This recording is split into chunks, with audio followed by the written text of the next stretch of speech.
Oh, hello, hello, hello, hello. How are you all doing? Music, background music for today. What shall we do? We'll do just general Soulsborne stuff. I think that's what we did last time, but there's no reason why not. What should we start with? Something good.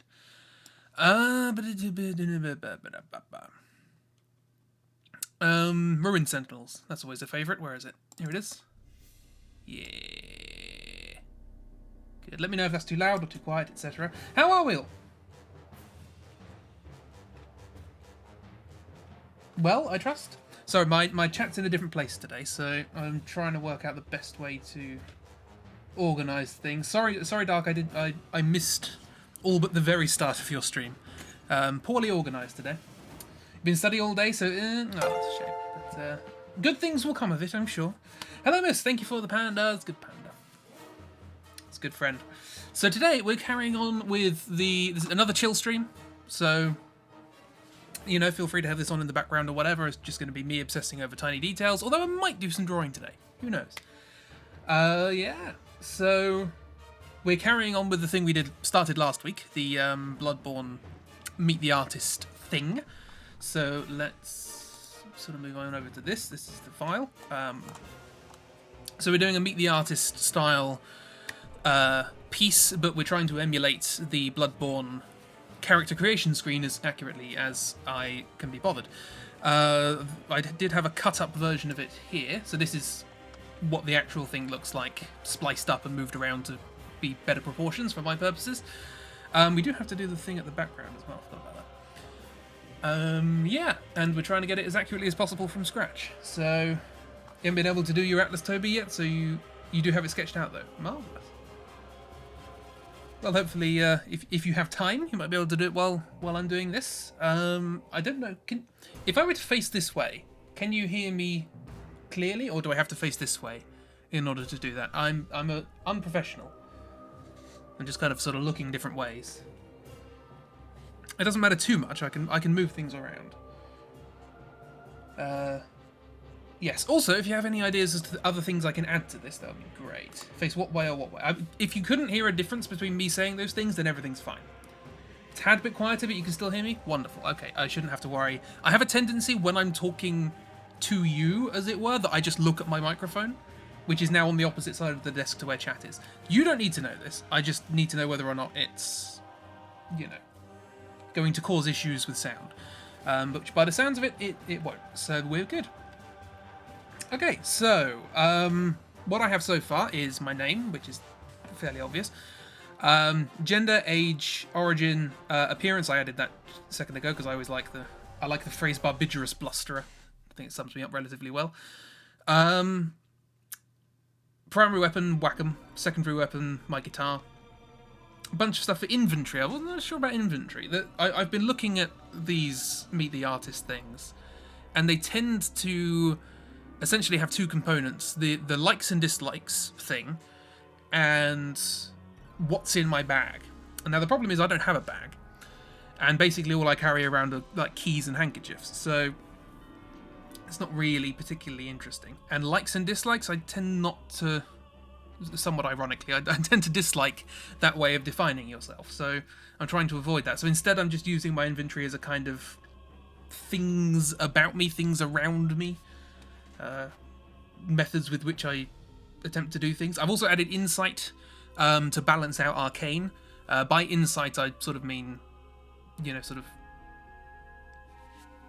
logic, that kind of thing, because arcane I took to mean sort of spiritual sort of feeling, and I have none of that. I'm a very logical individual.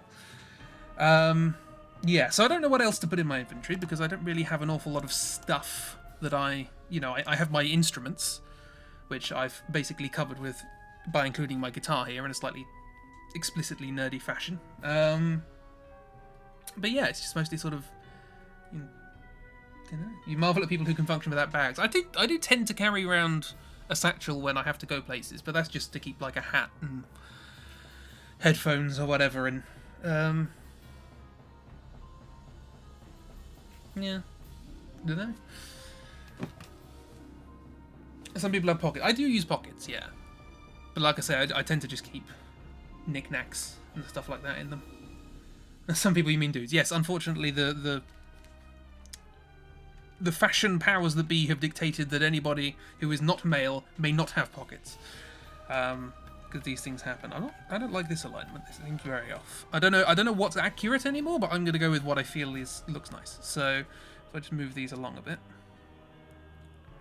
just trying to get a nicer alignment. We could probably actually move those a bit closer, all things considered.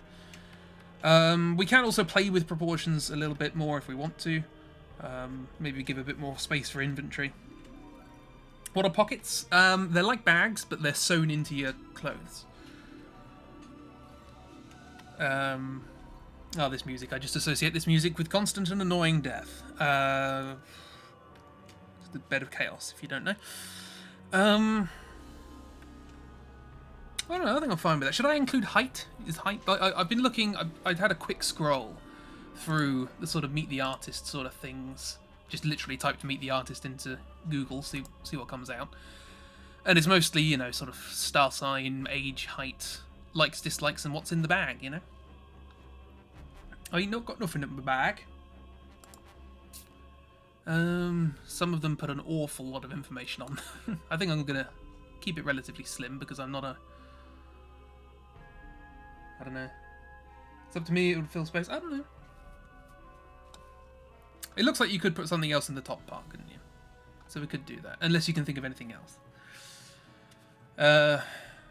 So we might get the only other things I can think to add, that we've got a bit of paper to do behind contract, and then some slight background details with paper and some stuff in there. But then it's basically just doing icons and picture of me. So some folks wrote a pretty novel about themselves. See, I'm not really that interesting. Like, my work is more interesting than me. So, you know, look through my stuff.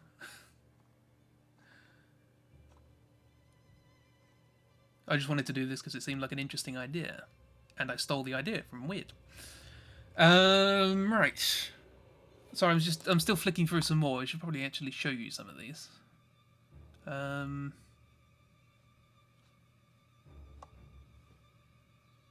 We all steal our ideas from Weird, let's be fair. Yes, Weird is trendsetter, we know this. There's a lot of annotation on the images as well of the artist. Should we do that? Maybe not. Maybe not. Maybe it's just kind of likes and dislikes. I don't know. My likes and dislikes are much more granular than most people tend to be. And anything I can say that I like, I will find examples I dislike. Where do you think your Inktober came from? Oops, all trendy weird. I did actually do that random character generator once, and the one I got I saved somewhere because I want to draw it at some point because it sounds like my kind of character. Where is it? Yeah, here. So, a considerate gnome fighter from an uncharitable island who has an irrational fear of cats. That sounds like the sort of character I would play. So I want to draw that at some point. But not today. Okay, so... okay, let's do the thing. Oh, we're auto-saving. We haven't done anything and we're auto-saving. Thank you. I did set up a grid so that I could more easily align these things. I'm trying to think what else to put in the inventory. Like I said, I don't really have stuff. Like, I tend to always go out in a long black coat, but that's going to be obvious from the picture. Don't know. There's a limited amount that's interesting about me. Well, what was I doing? I was doing the description. We want to move probably under age, maybe? Move everything else down. So let's get a grid up. There we are. It's 400 pixels, I think this is. Whoops, that's too much. We only want origin and appearance. Hello, Oobs! How you doing? This is another chill stream. Hurrah. We're just carrying on doing this. I don't know what this music is. Witch of Hemwick. Marvellous. Have I haven't done a Bloodborne boss brush, have I? Interesting. God knows how to do that, though. I want to do Beyond the Foggate for Bloodborne, but I don't know how I'm going to draw half of the bosses in a simple fashion. I'd have to force myself to be a lot simpler. What do I need? 8. That's right. Demonstrating my fantastic abilities there. Typing abilities. 185 centimeters. What's that in old money? Space, lightly space. It's about 6 foot, 6'1". Something like that, 6 foot ish. I don't know if you can see any of this. Let's move this along. There we are. We'll just say 6 foot. Should do the job. That's not the centre line. Hang on, I need to get that. I made a centre line for my personal convenience. There we are.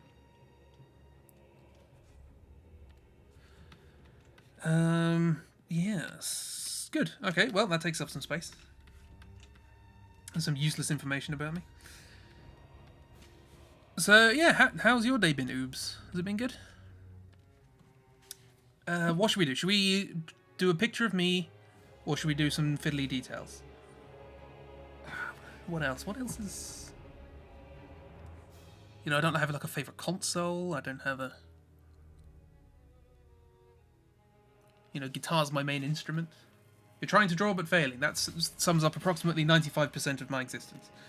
So I feel you, but you'll get there if you keep trying, keep going. Also, you'll feel like you're failing, and everyone else will look at it and go, wow, that's amazing. So bear that in mind. Do a doodle and have a think about the words.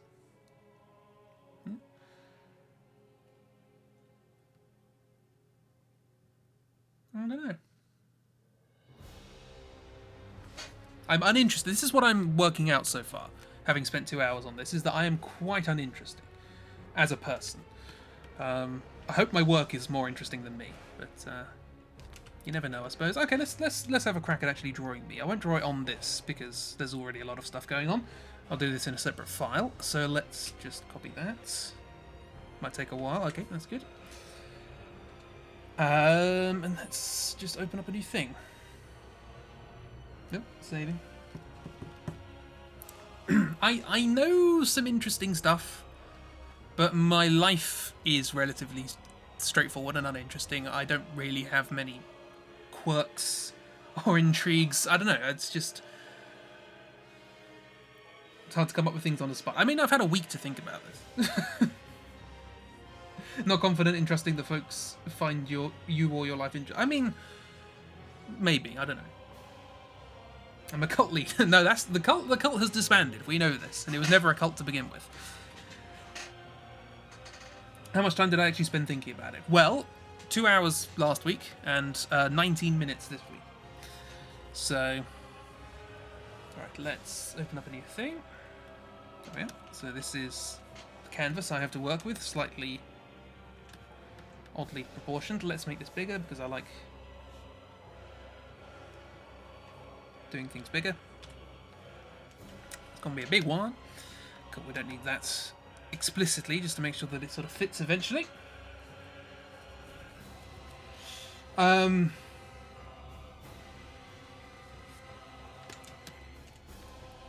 so let me set up some just basic thing. Now I've got to draw myself, by which I mean I'm going to draw my character Rufus, who basically acts as my avatar. Because I've tried to draw me and it always ends up looking like Rufus. So,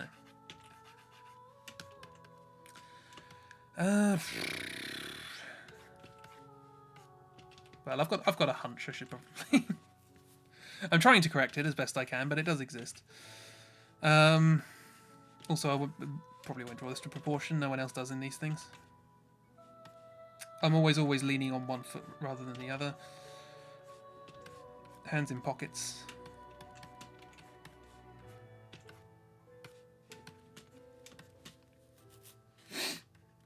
You know who you need for the word side of this? Your brand manager. That's probably a thing, yeah. But then again, he doesn't know my existence, so...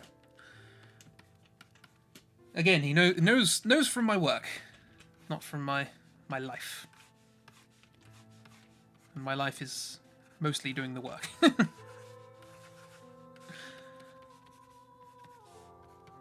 was one of the things I found sort of interesting when I sort of moved to my current abode, was I settled in very, very quickly, which I wasn't expecting to.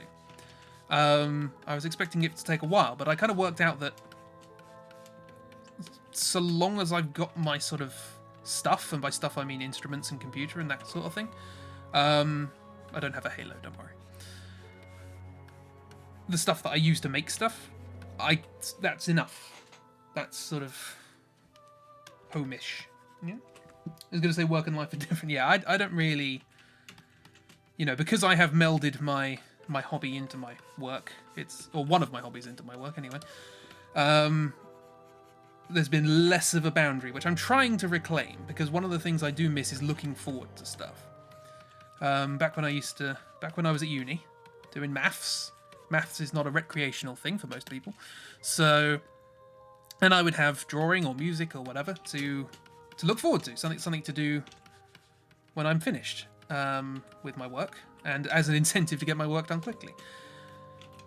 But if I'm just sort of drawing all the time, and I get to choose precisely when I do everything, so long as it gets done, it's less... I don't know, you have less to look forward to, and then as a consequence it's sort of less exciting when you do things. So I'm trying to split things up and have things explicitly written down as work or not work. And so I have to, you know, So at the moment, I'm looking forward to spending a little time, going to take some time off, probably at the end of December, and work on my next album. Because it's been a while since I've done that sort of thing. And I have a bunch of music ready to do. I don't know what I'm doing here, drawing-wise. And I want to get it down, and I think it'll be fun, and I think people will like it. So I'm looking forward to that. Just messing around with some ideas and recording and all these sorts of things. Yeah. See, I don't think my hunch is quite that bad, but we can just sort of lift it up a bit. And adjust for perspective.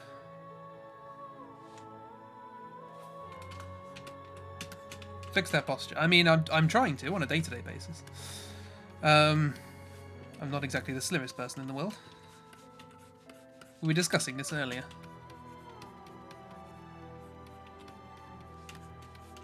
Still don't know quite how Try manages that, but there we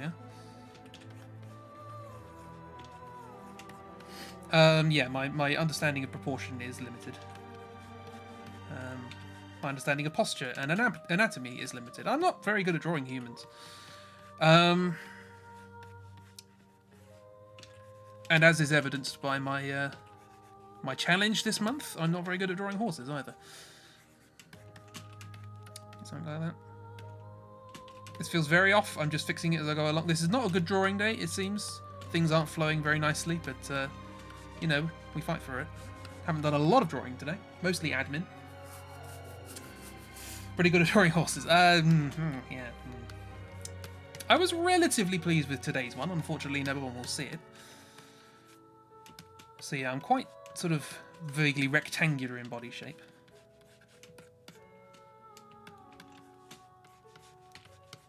One thing I am trying to get the hang of, which I'm working on another... I'm potentially working on a small project, which will... I want something that's explicitly simply designed, because I get too bogged down in details and, you know, all these sorts of stuff. Like this week's Foggate comic is absurdly detailed, and it didn't need to be. And so I kind of get carried away with these things. So I'm trying to work on something which is, you know, not it's designed from the ground up to look simple and nice and, you know, be interesting for people to see. And within that, one thing I want to try and do is to try and mess around more with sort of proportions of people. You guys were talking before about, you know, the differences between drawing men and women and things like that. And to be frank, I haven't gotten that far. I'm just trying to make things look vaguely human at this point. So my knowledge of drawing in proportion, and apparently drawing in, you know, gravity. What is this? I don't like this at all. For a start, the legs are far too short. What's going on there? But yeah, I tend to draw things with the same sort of body shape, and I'm trying to work with more exaggerated body shapes and interesting just shapes in general. I don't want to do that.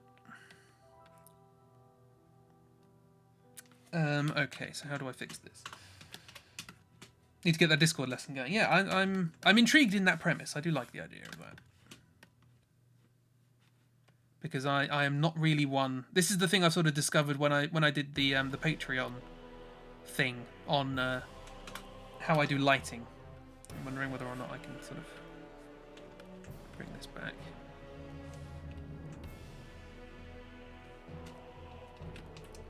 That I don't really have an awful lot to say. I can just explain what I do, but I can't. I'm not good enough to, or I'm not. I don't understand enough to be able to, you know, compare or contrast and say you should do this in this scenario and you shouldn't do this in this scenario and so on and so forth. And I know it's more granular than that, but you get the idea. Also, I haven't drawn my characters for bloody ages, and I want to do that. This is my sort of... yeah, I don't know. It's not that bad a posture. It's bad, but it's not terrible.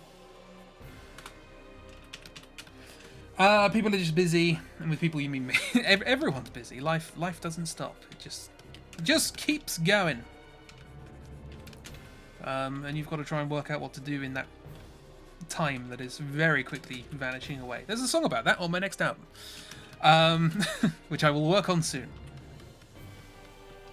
And that is one of the songs I'm actually kind of worried about, because I really like it. I think it's very funny, but it's a very dark kind of funny, and I'm worried that people will feel that it's too dark. But I hope people get it, at the very least. It's not often I write something. It's not explicit comedy, but I think the premise is funny. Dark funny is funny. I know, but it's just... The opening line, I decided was so over the top that I had to keep it in, but I'm worried people won't get that it's supposed to be a joke. You know what people are like. People misinterpret things because you don't always know precisely, or you can't always empathize precisely with the position that the author intended. That happens. I do it all the time.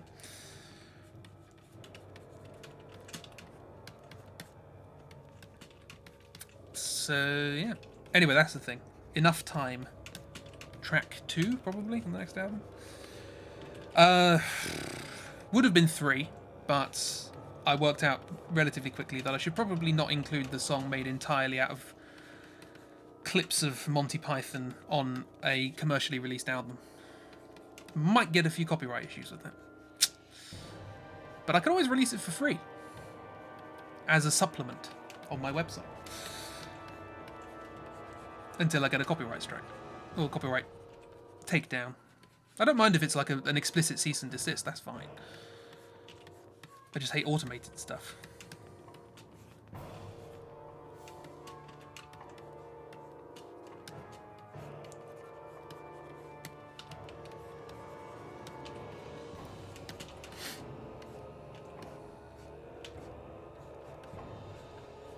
Also, as much as I like to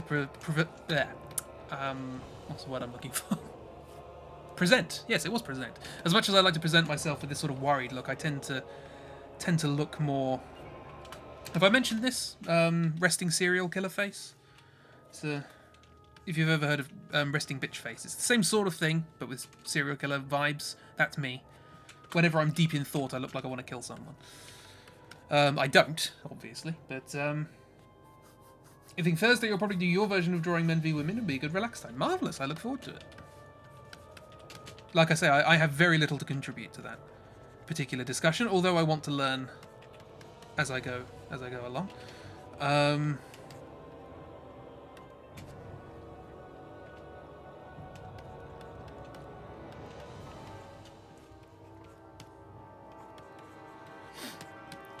My hair tends to be a little too long at all times. Because getting a haircut is so much effort. To leave the house and sit down and do nothing for ages. It's very boring.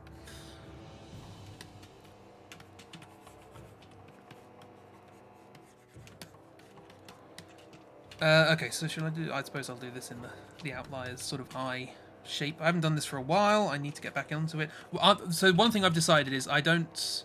The whole draw a horse every morning thing. I think this might be informative to some people. One thing I've noticed drawing a horse every morning, I tend to do it between 8 o'clock and 9 o'clock. And the idea was that's my warm-up, and I'll do it before work. But the problem is, I find, is I have to then stop drawing, post it to Twitter and Instagram and all that sort of stuff, and then I, say hello to you guys on Discord, because I don't let myself go on Discord until I've done it, so that I can make sure I do it. You guys are my reward, yay. But the problem I find with that is that after I've done that, I don't want to do anything. It's supposed to be a warm-up, but if anything, I'm just done. So I don't really want to do another thing like this again, because I don't think it's particularly helpful for me. But one thing I do want to do is I want to get back into the groove of drawing my characters, because it's been so long. And so what I'm going to try and do is I'm going to try and do just a drawing of the outliers in the morning every day. I'm not going to post it anywhere or anything like that, but just as a kind of quick sketch, nothing finished, just get into them, draw them doing something stupid. Because I feel like the exercise is good, but the ultimate purpose of then going to share it sort of only serves to dispirit me, if that makes sense. So yeah, you may be bombarded soon with sketches of the outliers, because I like them and I want to do more with them, and I will do much with them because I like them. They're good to write for.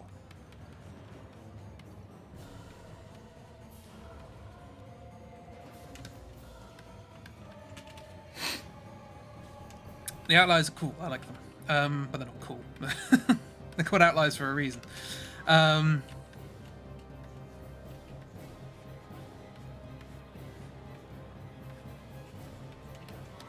Is that me? Probably not.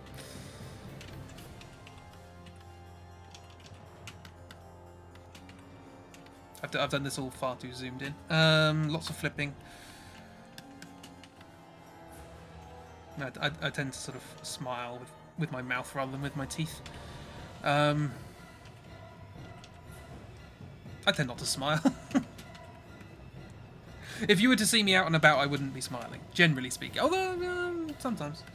Sometimes I like when you're just sort of walking along and everyone's miserable and maybe it's raining a little bit and all that sort of stuff. Sometimes you just want to smile in the hope that you can cheer someone else up, you know what I mean? Because you've got nothing to be sort of upset about. It's just, I don't know. Oh, sorry, I missed. For ages, what does my hairdresser do? No, it's time, you know what I mean. You don't know so much about the technical side of stuff either, especially as you draw women not nearly often enough. But I'm sure there'll be something that might help you. Possibly. I mean, the one woman I would say that I do draw very well. I suppose I draw Julia more so than I draw M, but I don't really draw. I often forget to do Julia's anatomy any differently to Jacob's, so there's very little I can give there. But yeah, with M's not exactly a model of female anatomy. She's like 7.5 feet tall. It's like extremely lanky person. It's not great.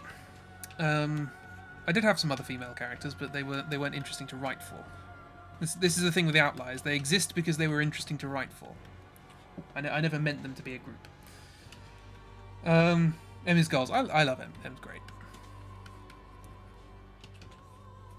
I had I might do it as a warm-up, maybe, as a kind of warm-up to getting back into drawing outliers comics. I did have like a 2-page M solo thing.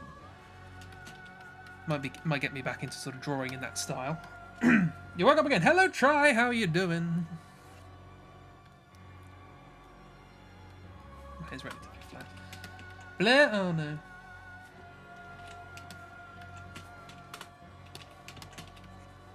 I have a relatively thick neck.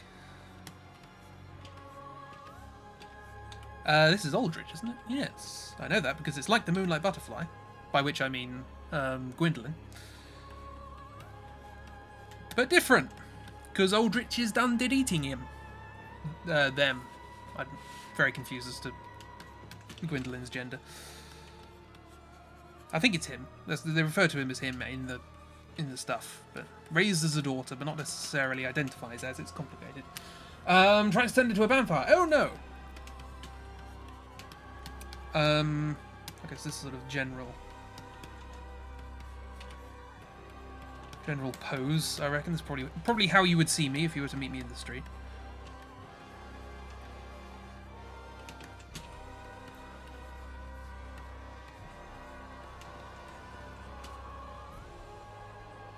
Pretty sure they're both. I mean, they're a god. They can be whatever they want to be.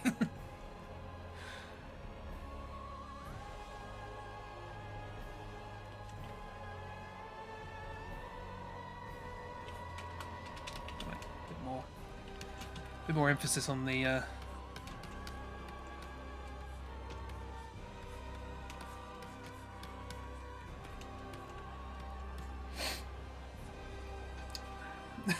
turned into what?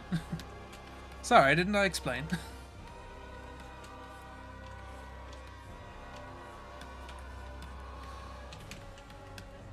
Congratulations also, Try, on your work achievements. Hurrah. Yeah, okay, so fortunately I do always have my hands in my pockets, so oh hello, thanks.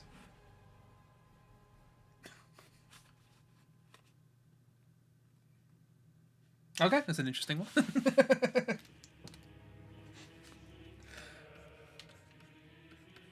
Oh, what's this? This is Lawrence?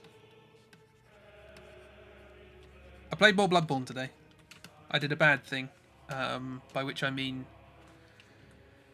So I played Bloodborne yesterday, and it turns out if you grind all the Chalice Dungeon stuff and then start on New Game Plus, everything is easy. Once you know general patterns of bosses anyway. So I blasted through the game, all bosses, in about 3 hours. I then did another playthrough of just the main bosses in the game, only the ones you had to do, and it took an hour. And so I thought, after I'd finished my horse today, which none of you saw, obviously, I decided to do, there's another hour. I'll do another hour and then I'll get to work, because obviously I'm streaming this evening. I don't have any time to sort of do stuff like that this evening. I'll do that this morning and we're fine. So I did that. It took me about, I think, an hour to get through the main game. This is New Game Plus 3 at this point. And I thought, well, I won't, I've got a little bit of time. I won't take the easy ending. For those of you who know how this, how Bloodborne works, I'll refuse, which means that you fight another boss.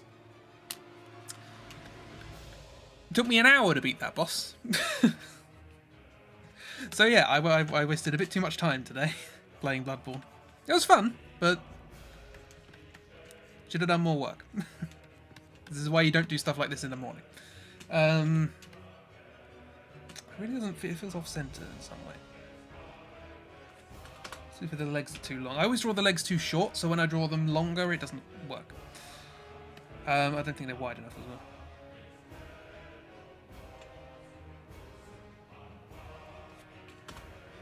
But anyway, yeah, I think the idea that you can beat Bloodborne sort of on New Game Plus in 50 minutes just emphasizes how... It agrees with me how short it felt when I first played it. You said it was thick legs. Yeah, thick legs. That's pretty accurate.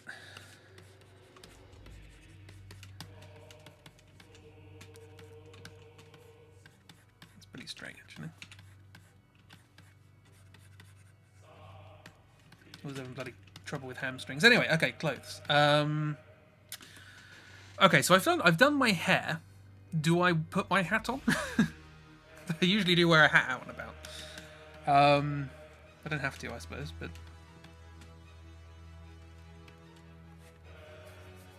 Hoodwink? What? Oh, it's the good bit coming up.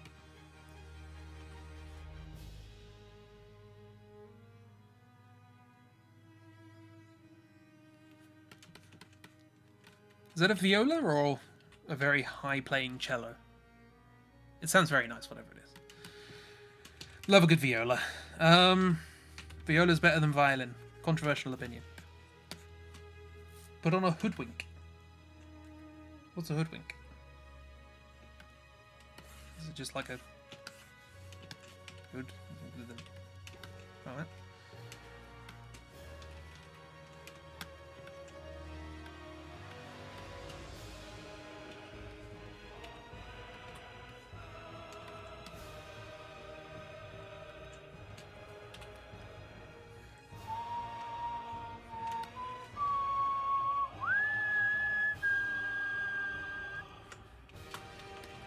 Did I mention I don't really like the Bloodborne soundtrack? Yeah, the DLC soundtrack is amazing. It is so much better than the base game soundtrack. It's, I don't know. Apparently it's done by completely different... Well, not completely different composers, but different enough. I think Ryan Amon did most of the soundtrack for the base game, and I don't think I like any of his stuff. Tsukasa Saito did Cleric Beast and this, which is wonderful. I don't know, Ryan, he did Gascoigne's theme, which is alright. Not great. Nobuyoshi Suzuki, they did Ludwig and Living Failures. Yeah, just, I don't know, just don't like the main game soundtrack. Guess you just take your violin. Look, it's just too high for me. That's the only problem. It's Ludwig theme's very good, yeah. And if you can, I've seen playthroughs of the DLC. Haven't done it yet myself. That's something to do on stream. If you can time it so that the choir change for the music happens during the cutscene mid-fight, works so well. The standard is too high for me. Look, I have tried to play the violin and my fingers are too fat. But that's got nothing to do with it. I just prefer the deeper, richer tone. A violin's just a little too screechy, you know what I mean? It's the same with chiptune music. It's just too sharp. A lot of people love it. I'm not going to disagree with them. I just don't.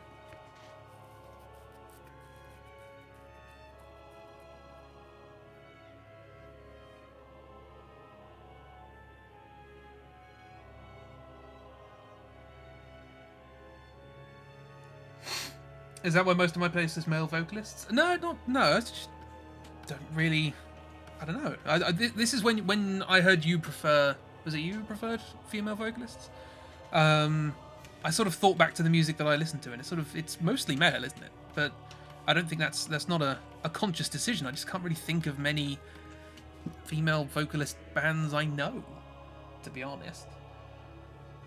I can think of Evanescence, but that was sort of it was odd. I think it's very telling of the music world that I grew up in that Evanescence was a novelty for having a female singer. I think that's, you know, problematic.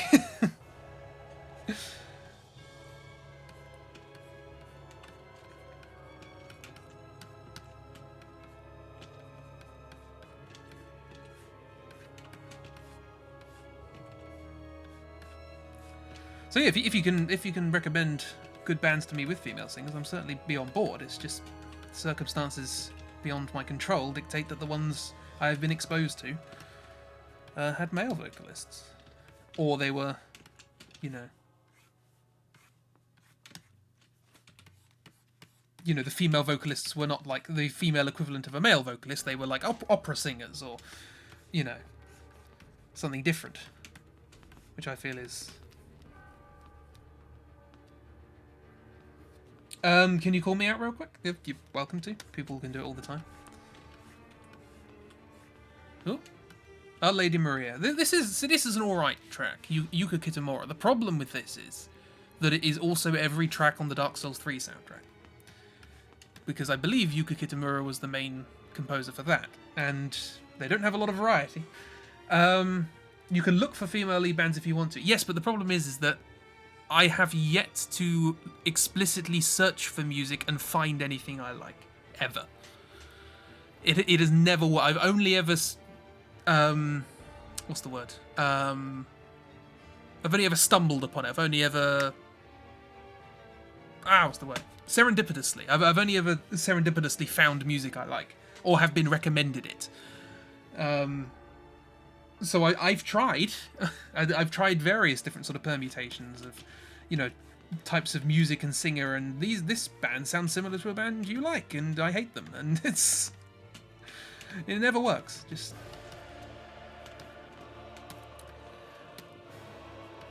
the one thing I thought would work. Have you ever heard of is it called Boil the Frog? I think it's called Boil the Frog. And it's a thing somebody made with Spotify, where if you put in 2 songs, or 2 bands, I think, 2 artists, then it will give you a playlist that starts with one of them, ends with the other, only going through similar artists. Which I think is a really cool idea of trying to find bands, or trying to find music in between things you like. Unfortunately, I have yet to have any success with that either, so... Yesterday, you tripped over your words, which led you to search for Nightcore King Dice song. And that was low-key a bop. Cool. When you find your band through one song and you go to the album, it's nothing like the song you like. I mean... That's happened, but I'm a fan of having just that song, I own plenty of songs that are just the only song by this band, what I like. I found that with... Unfortunately, I can't remember the name of the song. Watching one of Emily's streams, there was a song I quite liked because it had an interesting sort of rhythm and atmosphere to it, and I looked up the band and it was, I think, Johnny Hollow or something like that. I subsequently listened to everything else they did, and there was no interesting rhythm, no. It was all kind of the same atmospheric stuff, which is not my kind of thing. But I've still got that one song, and it's on my favourites playlist somewhere, and I listen to it. So I'm very much due to my extremely picky musical tastes, I have learned to appreciate just that one song,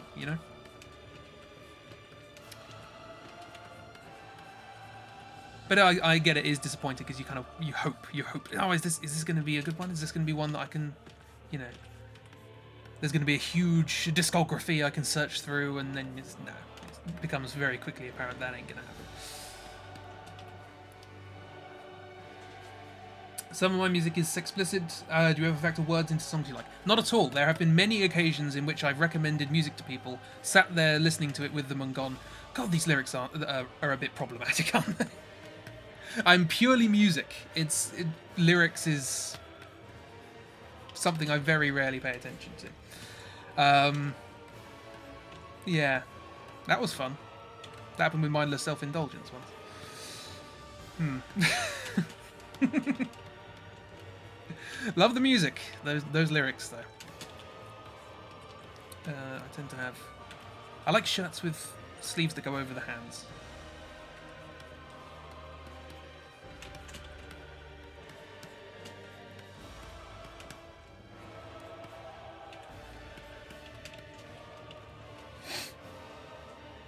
You love MSI. Again, that's just musically, they're very interesting. If I am not a wordy boy, you probably wouldn't... Oh. If I'm not a wordy boy, I probably wouldn't have liked it. Sometimes lyrics are significant. So, for example, there's this song by The Divine Comedy, which is, to me, a relatively hit-and-miss band/artist. And sometimes they do fantastic music. But they have an album called Victory for the Comic Muse, which is a very good album. And on it is a song called Lady of a Certain Age. And musically, that song is a couple of interesting chord progressions, but generally speaking, it's basically a guy with an acoustic guitar. But lyrically, it tells a story. And it tells an entire lifetime of a person. And that lifetime is so... sort of oddly... unsympathetically tragic. It's a very weird thing, but there's something about that story that sticks with me. If a song can tell a story, that works. The Correspondents, they're good at that as well. They're good at telling stories. But like sort of general abstraction poetry, essentially. If it's sort of more akin to poetry, I tend to switch off. That's unfortunately part of my thing. You love the music, but the lyrics are a little, yeah. So that's one of the great things about Weird Al.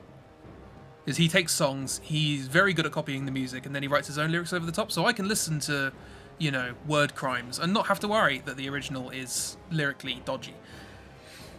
You'd argue most times lyrics are important. They are to you. That's fine. That's good, great. I'm glad you have a thing like that. But for me, it's just not really. And that's why lyric writing is one of the hardest parts of songwriting for me.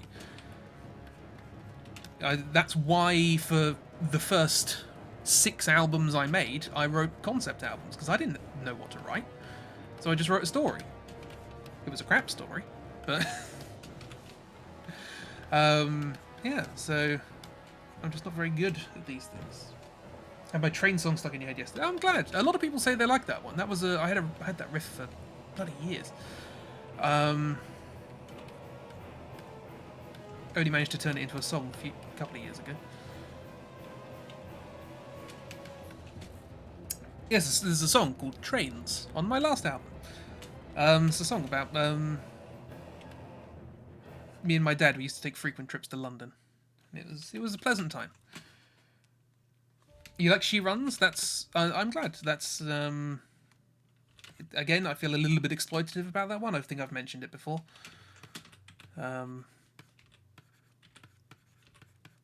Because it was about a friend and their issues with anxiety, and how I just couldn't. At the time, I couldn't understand. I didn't really know anxiety to that scale. And so I kind of feel bad writing a song about it as though it was some sort of curious specimen. Oh, look at this weird thing, How do thumbs look when they're outside of pockets? But yeah, I'm glad you like. People have said they like my stuff, and that I try to. One thing I've noticed with my music is I tend to like my music better if there's a strong rhythm, and that's one of the reasons my next album's called Thunk. Was to get that sort of. Try and keep the fact that the rhythm is important in mind.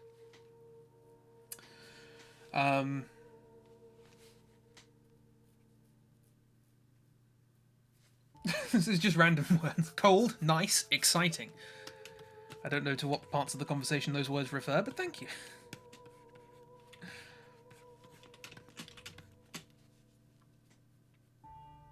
Is the cover that one screen cap from the show? The show?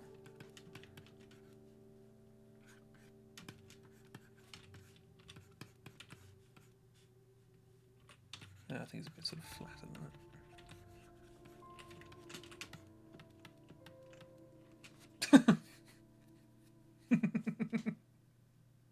Oh, that one. Okay, right. Maybe we can make that the back cover. No, I did work on the cover. Hang on, let's see if I can. This was a very long time ago. I'll probably end up actually drawing this rather than taking a photo. But let's see if I can find it. Now, I want to do. I have in mind a piece of art for every track, which could eventually become like a poster or something.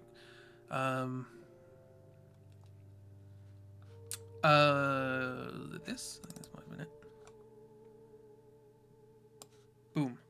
So that was an early attempt, which also explained or hints towards the double meaning of thunk, which the title track will get into. But anywho, no thunk, Thunk. Groin tear? What? Tar? Groin tar? What? Groin tar? What's going on in this chat? How do thumbs look like when they're outside pockets? Cold. Oh, I see. Okay, right. That was... had I actually paid attention, that would have been good. Well done.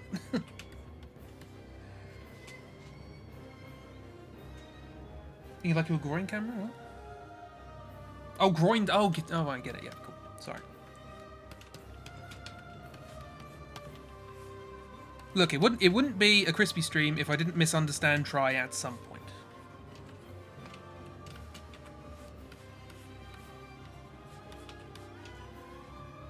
So pull the pockets down, probably. Sounds like Dark Souls 3, is it? Oh yeah, mid-year. Constantly, sorry. That's pretty accurate. Yeah. Artistically, I want that to go down, but logically, it wouldn't. It would go up. Do something else instead. Not exactly the most flattering picture of me, but we're trying to be realistic here, aren't we?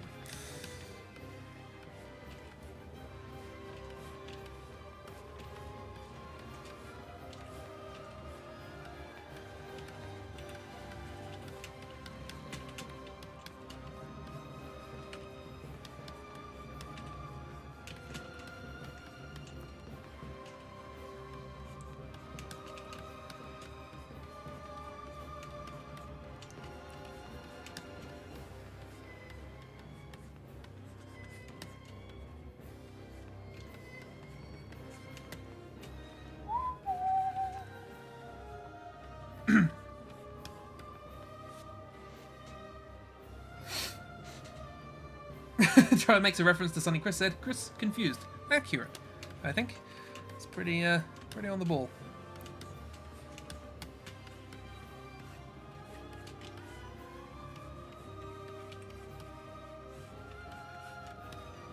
Should have probably done the clothes on a slightly different layer, but slightly different. Huh? You're wearing your one and only dress today, blah, but it's raining and you hate wearing wet jeans. Ah, fair enough. Do you not like your dress then? If not, find one you do like, and then buy it and wear it all the time.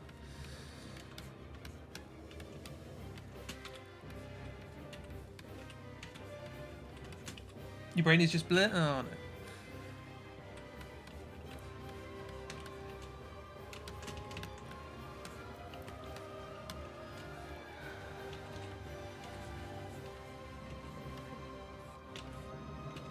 I think this is longer, isn't it?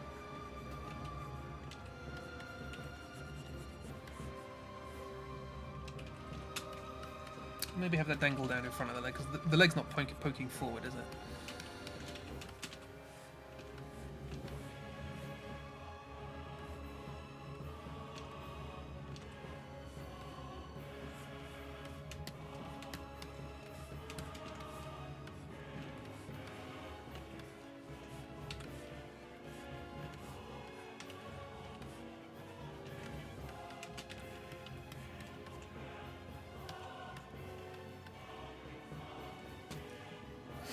That's what coffee and antidepressants are for now. Well, hopefully things pick up for you as the day progresses. Shaped like a friend, shaped like a something. I'm not sure I like the anatomy of this at all, but here we are. That might be more of an issue with my appearance than with my drawing. Thank you for the sticker. Hello, Kira. How you doing?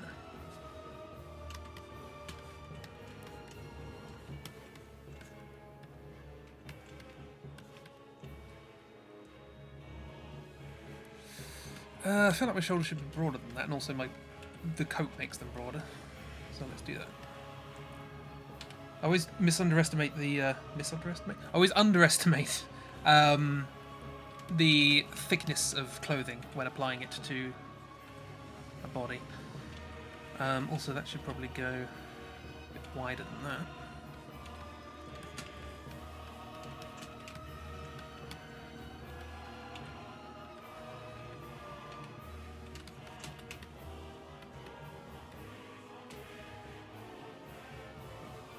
What? Who? What? You can do click drag on messages in mixer chat. Yes, I found that out the other day. It's very cool. It's just like a kind of quick selection thing. Stand up straight. I'd like you to mention that to me in streams because I do forget. But like I say, I want this to be honest, and this is probably how I stand. You've gone back to a much more simplified way of colouring, and God, does it make you happy? Just had to shout that out somewhere. Yes, it's you try these things.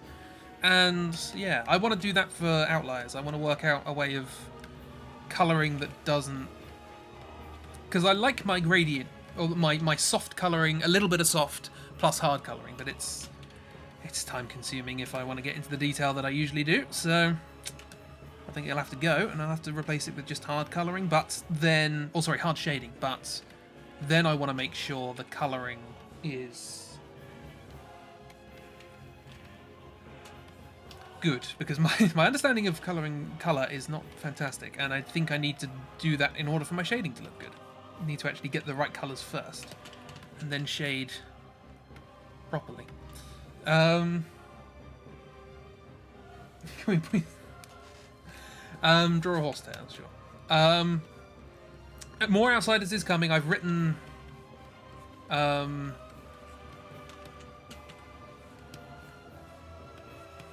I mean, I've only actually fully written one, but I've come up with a bunch of jokes and the structural ideas for, I think, 5 10-page comics. Roll your shoulders back, consciously pull your navel towards your core, not sucking in your belly, just making a conscious effort. What? I'm confused by that one.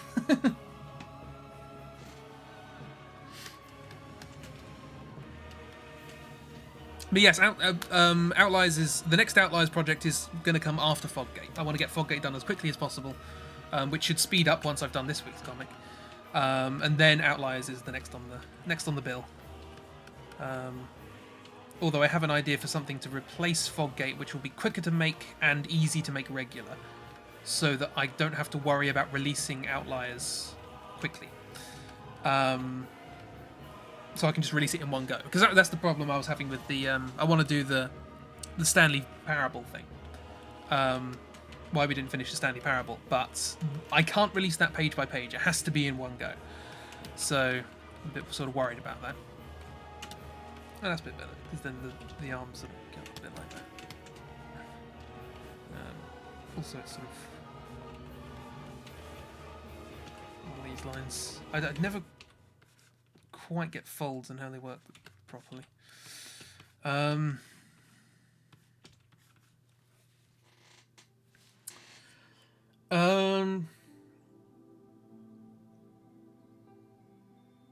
Stuff, what, who, what? I haven't done yoga, you don't know what navel muscles is. I mean, I know about the diaphragm, because I used to play the trumpet.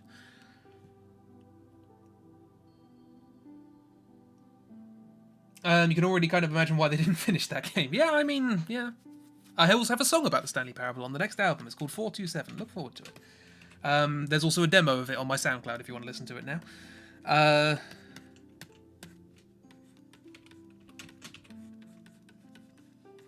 Because I'm a nerd.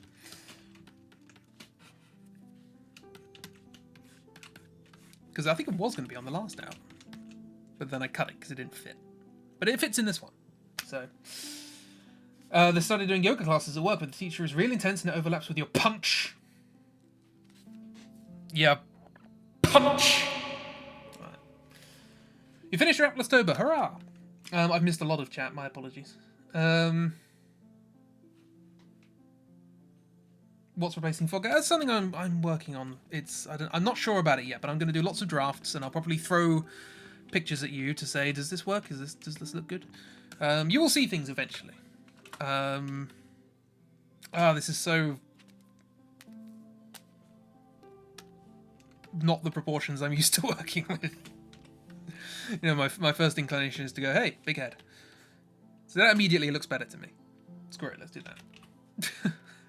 It's about looking good, not being 100% physically accurate. You had a brain attack punch yesterday? Oh, no. It's your first time back in 2 weeks and you started messing things up and your brain is like, oh, no, you haven't been there for 2 weeks. Physical things, you know, they deteriorate over time. It always happens. God, you should see me trying to play the piano and keyboard again after not playing it for ages. It's just a mess.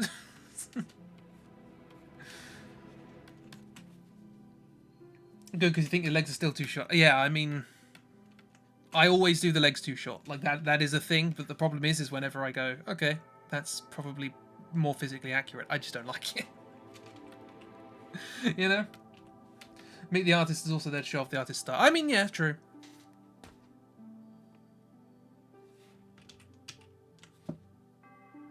Your brain is lying, absolutely.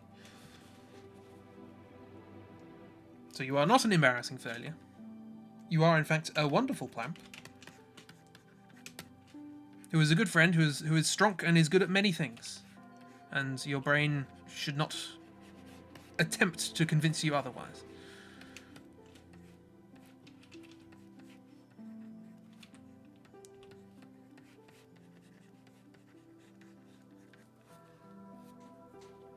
There were multiple styles because you could have mimicking them and then make them meet the artist a GIF GIF where the style rotates around. I love that idea. Problem being time. It's a problem, isn't it? I've already spent 2 hours making this bloody thing, so. Oh, hello, didn't mean to do that.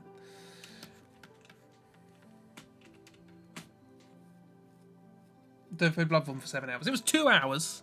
I still managed to beat Bloodborne in 2 hours on New Game Plus 3. It's not I'm still pleased with that. It's just I expected it not to take that long because I didn't want to fight Refusal Boss. Spoilers. I don't remember which one this... No, doesn't matter. I need to learn more about how clothing folds properly. There was... Somebody posted a nice thing about sleeves. That was good. I like that. This needs to be like that. I tend to have my shirt undone underneath a coat. Yeah, I don't know why. I like the collar, but I don't like it being tied up. You want to finish Bloodborne, but you're not good?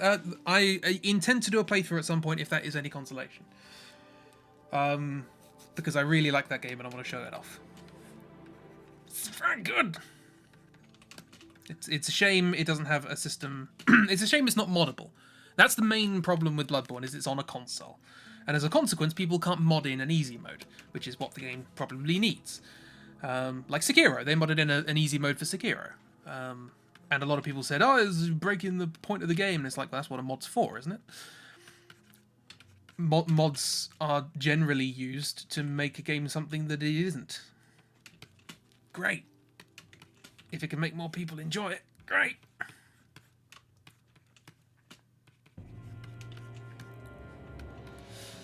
I suppose I'm alright with that. I've got to ink it at some point.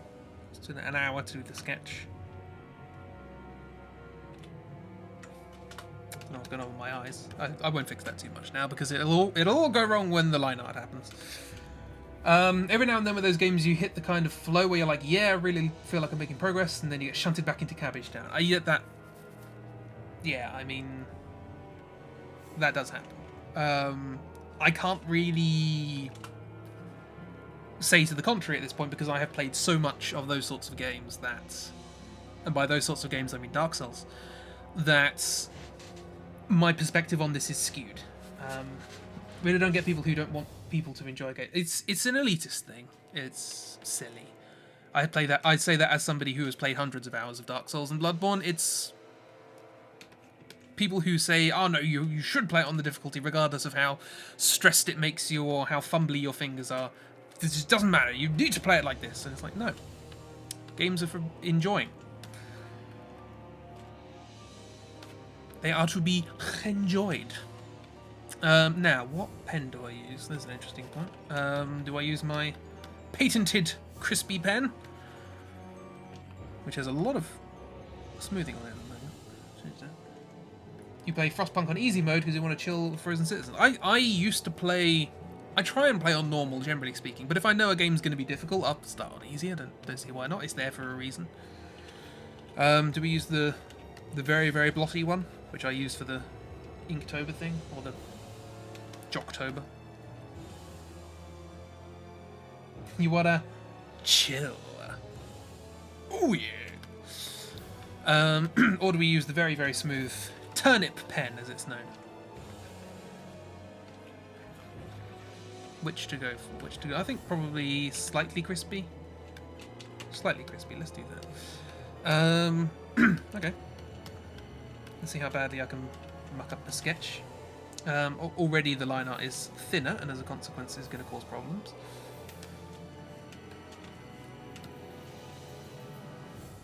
because when we get to the thicker lines, I'm not sure whether my eye is interpreting the inside of the line or the outside of the line as the boundary. Occasionally both, and then that can cause issues, particularly with eyes. So this is where things start to go wrong.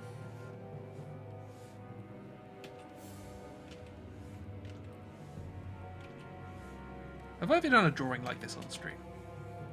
So like a proper... Because I did the Parsnip mod stuff, but that's not usually not my usual way of working. That's another thing I want to get on, Parsnip mod. That will return in hopefully an interesting way.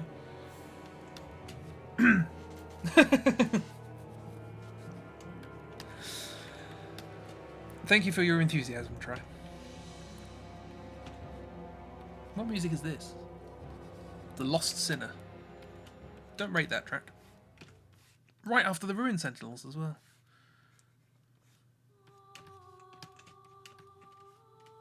Ooh, this is a good one.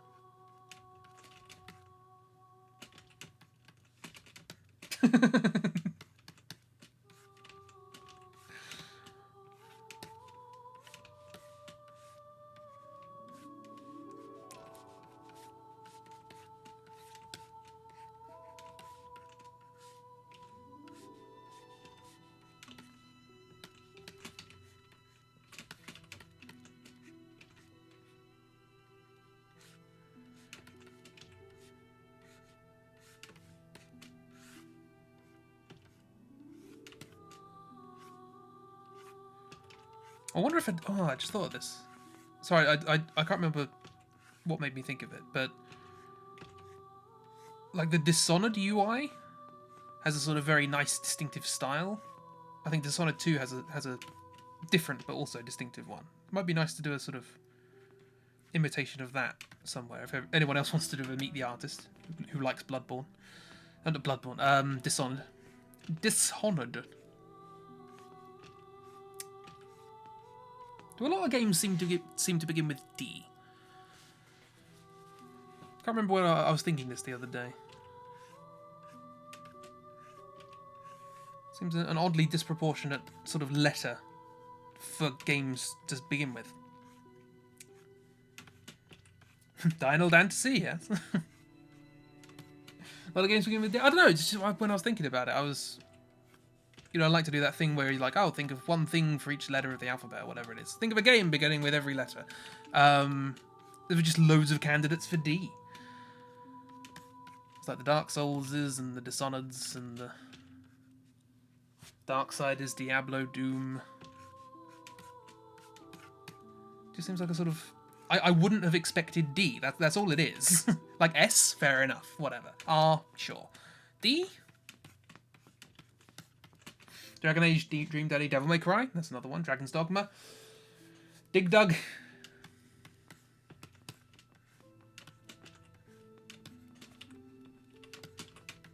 Strong consonant. It is. It's got an impact to it.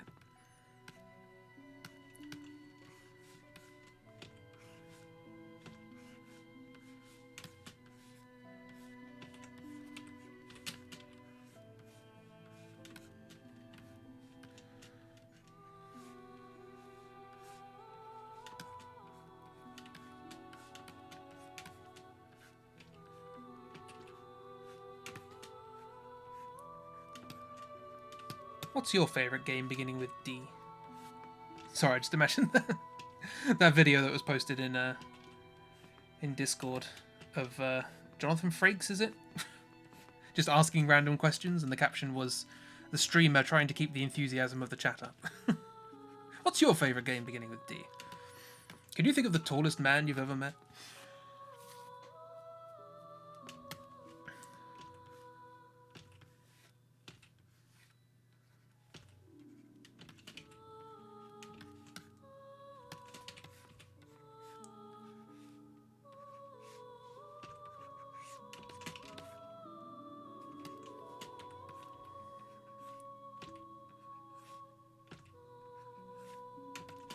Gets well, sort of less explicitly round. My face is rounder than I tend to draw Rufus's, but I prefer it being a bit sharper. Doesn't have to be precise.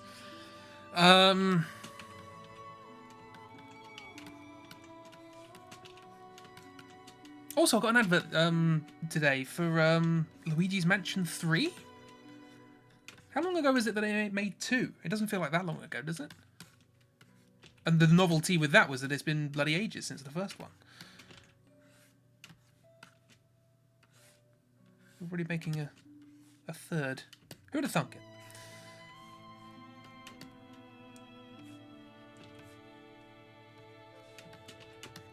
No, won't include that.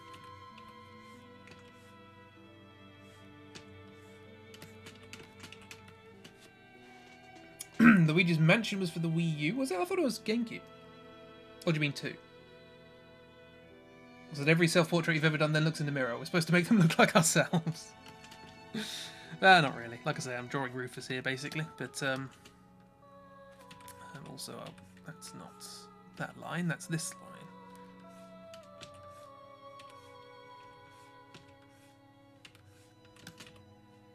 Then at some point the colour takes over. March the 20th, 2013. It was for game. Oh, was it really 6 years ago that the second one came out? Okay, maybe I'm. Maybe time is just vanishing. That's probably more accurate. It's just abandoning me.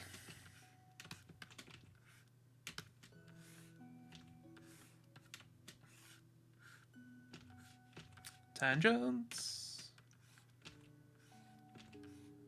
Bring it down a little bit more to avoid issues. I'm not really one who is massively afraid of tangents. I feel like, especially if you're doing something that's coloured and shaded, it's not much of an issue. Line art, yeah, it can get a bit complicated, but it seems to be a bit of an obsession with them. It's like the artist's equivalent of Comic Sans.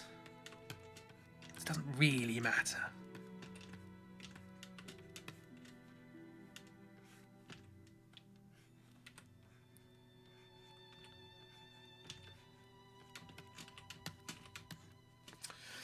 You don't think you remember being 22? What was I doing when I was 22? It's 5 years ago. I was just starting my PhD, I suppose.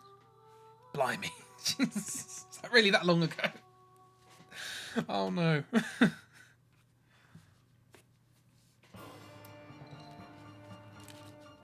Trails of Cold Steel 3 came out today. Ooh, what's that?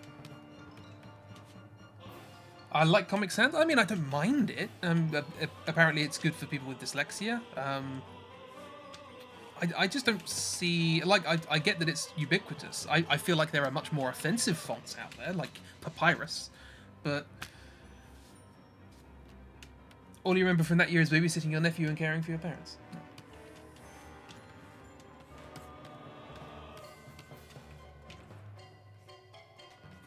This is Seath? Yeah.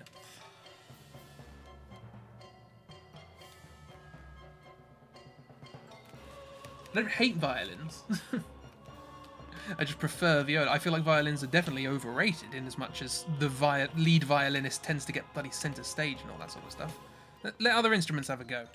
Where's the violin in front? When you were 22, you were doing exactly what you're doing now, but slightly less fashionable. You made huge mental health strides this year, so there's slightly more of a difference than you summarised. Yeah! Hooray! All you remember from 22 is nothing because you haven't been 22 yet. Stop making me feel old. It's the third arc of a long-running JRPG series that you're completely obsessed with. Marvellous! Well, I hope it's everything you hope it will be.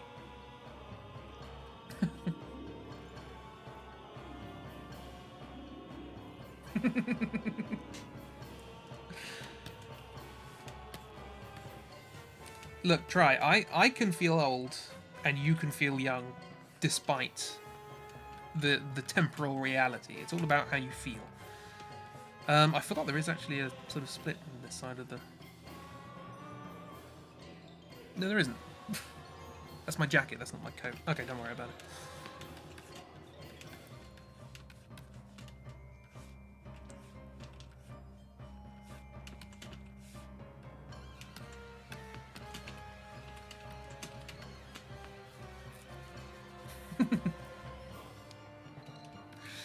That's alright, I mean, at least Octo isn't here. I don't mean that to disparage Octo. I mean that to disparage the fact that they're so young. You feel undead, so you win. I mean, you're a spectator in this event. Before the end of this year, you will be old enough to drink in the US. What age is that? They're 21. My word. I always forget how sort of at its core systems how puritanical America is. All these sort of leftovers of ages you're allowed to do things. You'll be 21 this December. Well, happy couple of months before your birthday. And many of us shouldn't really drink at all. Yeah, I mean, alcohol is something that I think people don't take as seriously as it ought to be taken, but humans are humans. They'll find ways of doing stuff.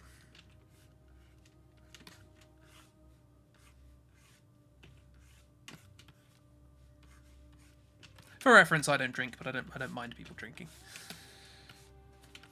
As long as you do so in a civil manner. Preferably a country house. Haha. And so soon you'll be 24 and you have no idea what to do with that. I mean, you don't have to do anything with it. Again, these are just numbers. Doesn't matter. It's how you feel. What do you want to do with that? Eh? That's the important thing.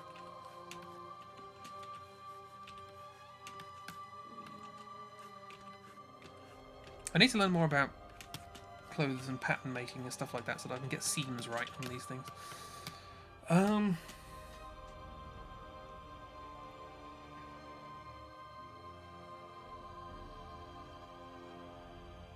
Dark is up there with the elders. Oh, really? I mean, no one has to reveal their age if they don't want to. I have it explicitly written it on this piece of paper here, but digital paper, of course.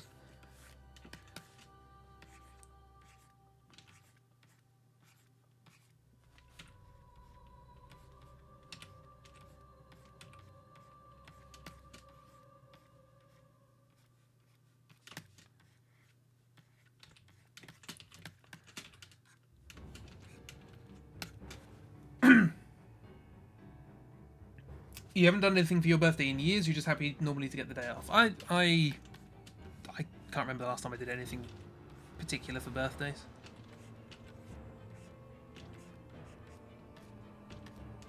In the words of Oingo Boingo, it's just another day.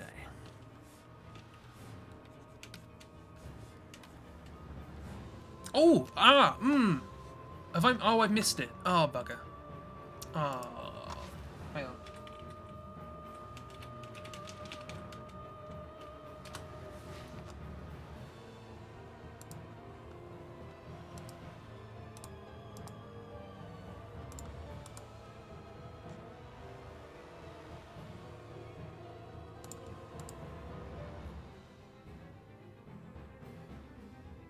Oh, September the 4th. I bloody missed it.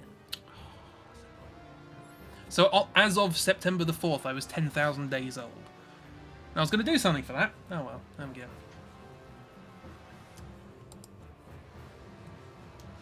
It's me.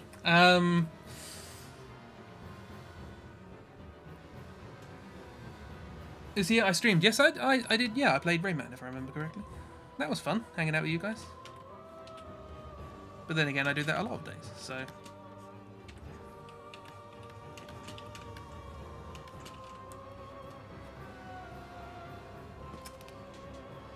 When you know the shortcut to switch from QWERTY to AZERTY because you accidentally switched it and you can't put it back. I didn't know AZERTY was the thing. Interesting. Also, fun fact about the Trails JRPG Series 2, they're made by a gaming company called Falcom. Nice name. And they've made some of your top favourite games. You learnt this year that it had actually been founded 1 year on March the 9th, which is also your birthday. Wow, marvellous. Coinky dinks. That was my extra special Borsmith stream. It was an additional stream in which I played Rayman because I wanted to. And that doesn't happen every day. No, I mean, I'm sure I must have done other bonus streams at some point, but...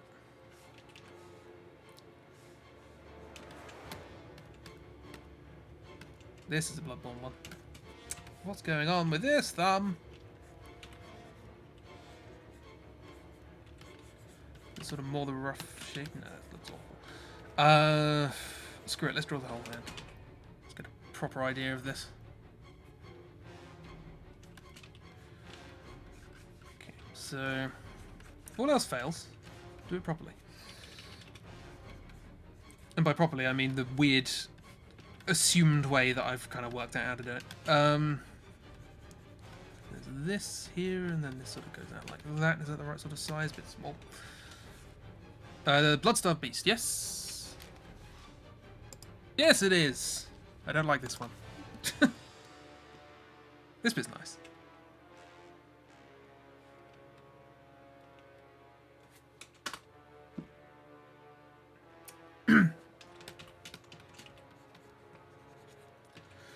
And then marginally better. We'll work. We'll go with it. Hands. How do they work? This is one of the problems with doing Beyond the Foggate. Is you don't tend to have to draw hands. So, a bit out of practice. Yeah, might as well do that because I very rarely have my shirts done up.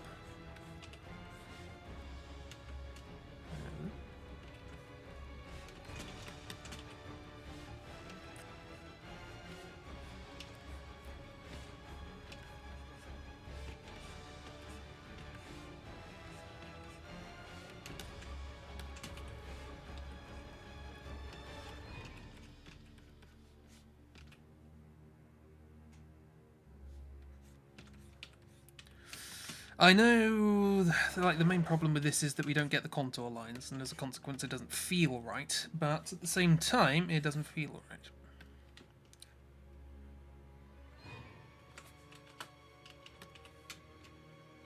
right. Is that because... No, that's a little more aimed towards the idea of the thumb being pointed out as opposed to pointed sideways. How would I do that? Let's look at a thumb. That gives us an idea. It does point up a bit. Oh,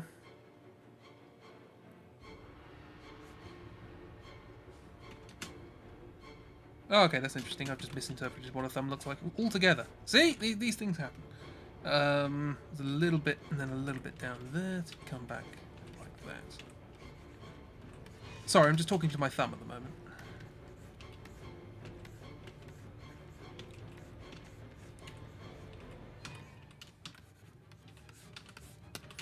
I mean, I could just gesture the idea of where joints are.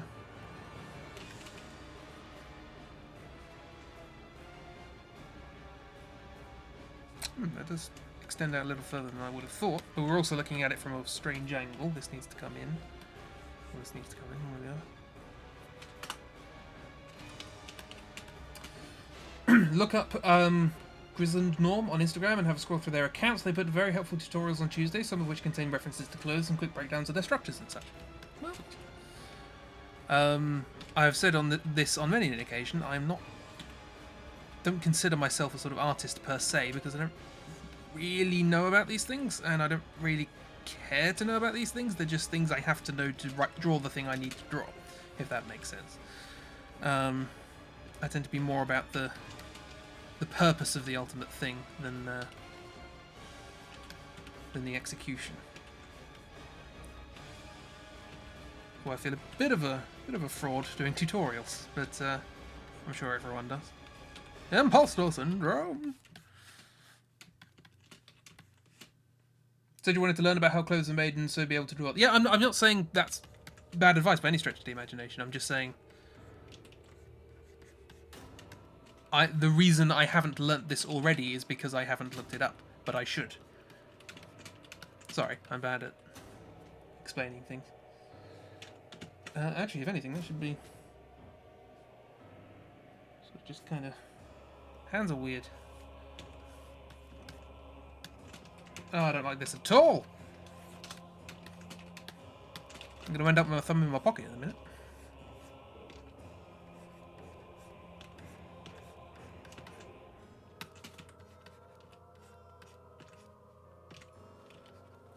I think the main reason is I'm trying to draw the thumb section of the hand on the outside, and that's not where the thumb section of the hand goes. Has anyone got a reference of somebody with their thumb in their pocket? Or thumb out of their pocket? Because it's probably quite flat. All things considered. Just sketching at this point. 1 hour of doing a sketch of my entire body, and then an hour of doing a sketch of a thumb.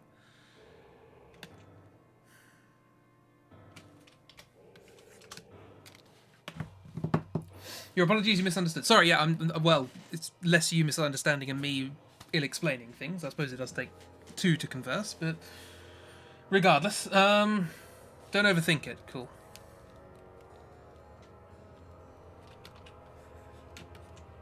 Excellent.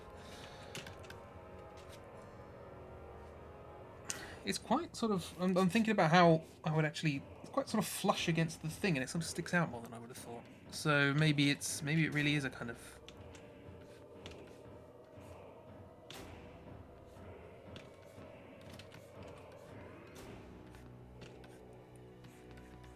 or something like that. Only properly proportioned.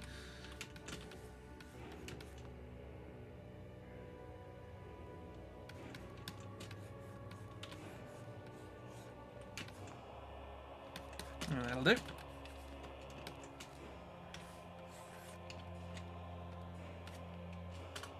Oops, wrong one.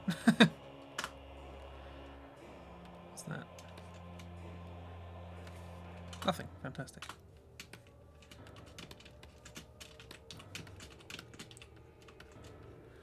Righto, soon we shall be able to carry on with the rest of the picture.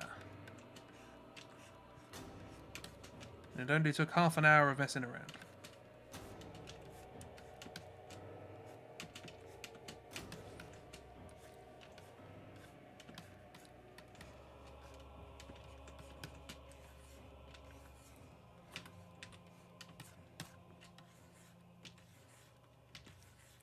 I like how when you look at a lot of the Meet the Artist things, they tend to be... Oh, I like this one. They tend to be sort of, you know, floating in a void or just sort of happily smiling and waving and stuff like that. And I've drawn myself with a hunch, just sort of looking at you suspiciously. Hey, finger guns, sure. Thank you for stickers.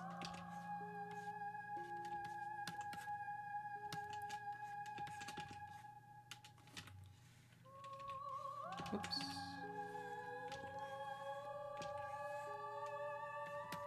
Ignored what? Who? What? Hey, what? I ignored you, apparently correctly. I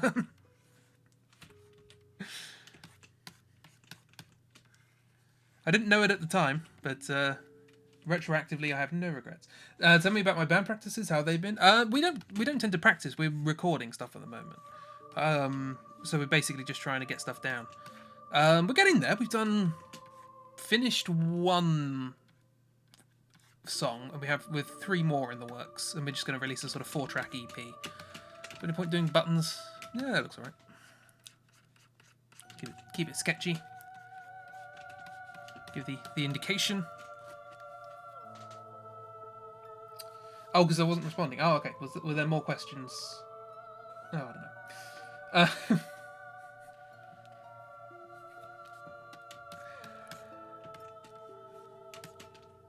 But yeah, so we're going to finish recording that sort of... Oh, no, hang on. That's just the thumb, isn't it? Okay, fair enough. We're going to finish recording that, and then we're going to get back to writing and practicing and stuff like that. And I'm going to work on my recording stuff.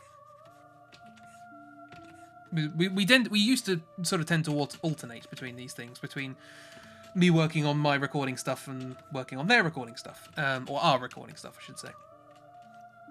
But it's been a while since I've really done anything. Fix the keyboard, yay! How long does it take to record a song? Depends on the song. There's one song that we've got going called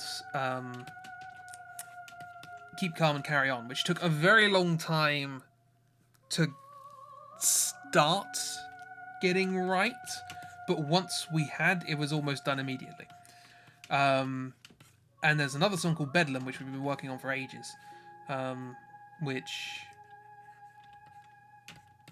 we just keep trying different things and different instrumentations and seeing what works and what doesn't, and because we worked out on the last album that we did, we were sort of very pleased with sort of how it all came out, and we did a lot of experimentation of just trying, this works, but what if we try something else, sometimes it works, sometimes it doesn't,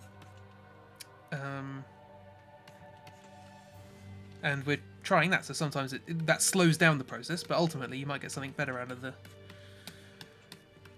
the end process. So yeah, we don't know. Also, we meet fairly infrequently. We usually meet. We try to meet once a week, but there's usually cancellations. So it's just like a kind of 3 hours per week sort of deal.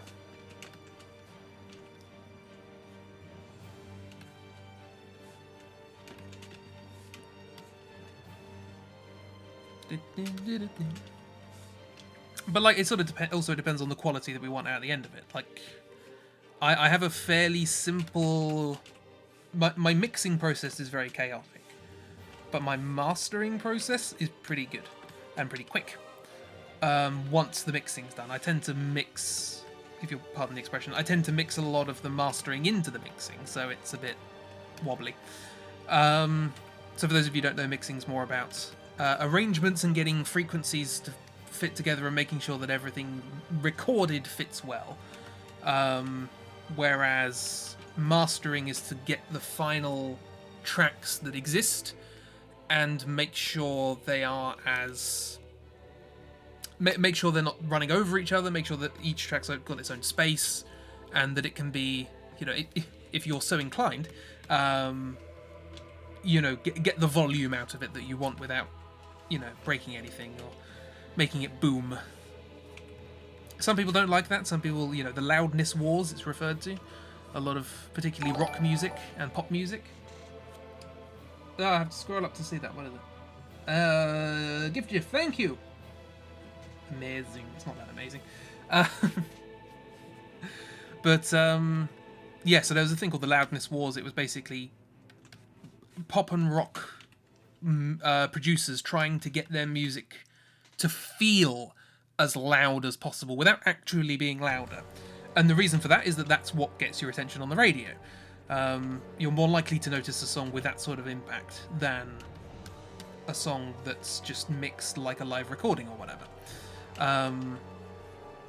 And so all sorts of tips and tricks were developed in order to make these things sort of loud and, sort of obnoxious and grab your attention.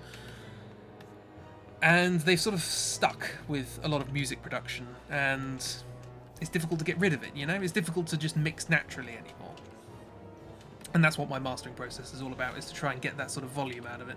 So if you were, for example, to compare my last album with the album before that, I didn't do any mastering on the one before that. And you can probably tell the difference. Do I get the reference? No, unfortunately. Because I am a reference vacuum.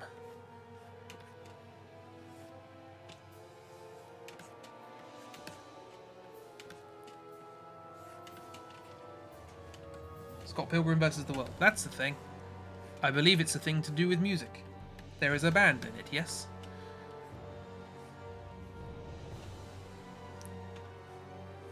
There is. Yay! Little victories.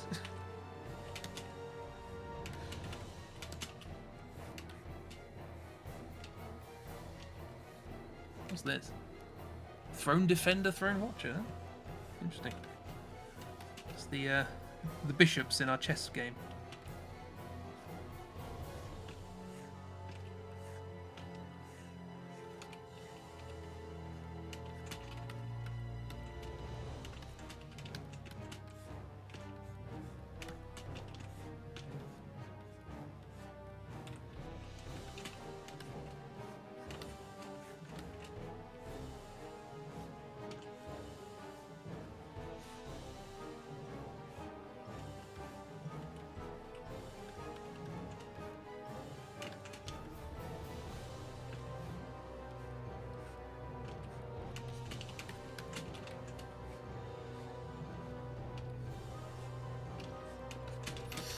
You get the idea.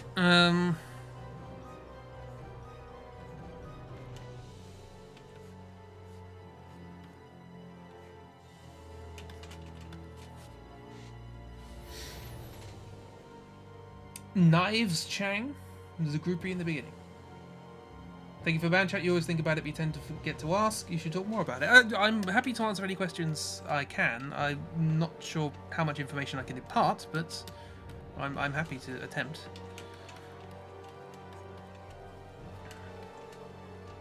You know, I could, like I said, I have things set up to record my music computer now, so I could theoretically stream. Hang on, we can get rid of that now. Oh no, not that. We can get rid of. Sorry, I could theoretically stream like the mixing process of a song, or. I think this looks sufficiently scraggly. My clothes are not new. I'm very reluctant to get new clothes. I think my thumb hides the tear in the side of the pocket.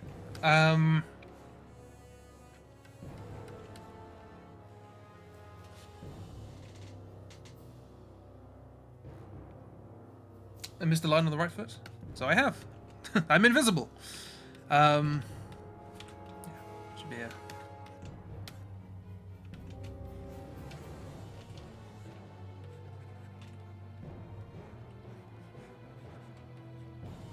Thank you for pointing out. I'm not sure precisely how my heels work on my shoes. I want to match Geraldine, yeah. Okay, and then I do this. And we're done. Fantastic. I suppose I should colour it and all that. This is flipped. So let's unflip. See what we see.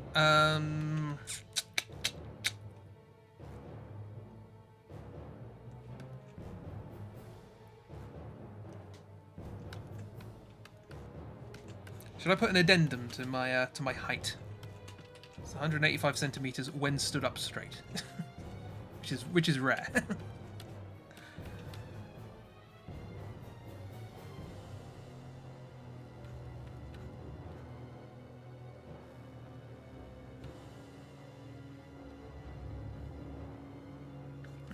Something about the eyes doesn't quite fit, but I feel like if I fiddle with it, I'm gonna be A, here forever, and B, not get what I want. You saw me last time when I tried to draw Malachi that time, and it just spent 15 minutes trying to get the eyes right. Never quite worked out a way of doing it decently foolproof. The eyes they're the things we look at. They're the things we look for. And as a consequence, it's the thing that the brain notices problems with first.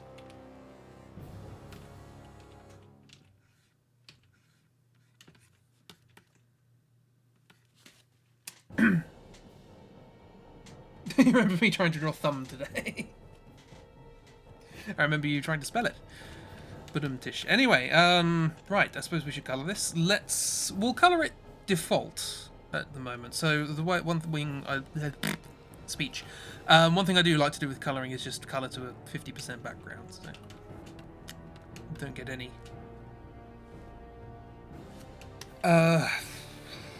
You get a kind of decent baseline for the colour. Or should I try and colour with respect to the colour that's going to be the background? No, because I can always adjust it later. Yeah, we'll do default 50, and then we can get the shading right and mess around a bit like that. You remember me trying to speak today? Accurate. Let me save this. Oops.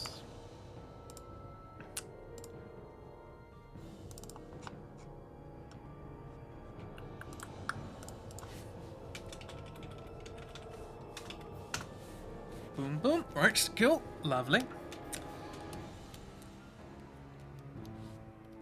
So yeah, this is what I'm talking about with regards to outliers, is I don't want this level of detail in outliers, otherwise I will be there for bloody ever.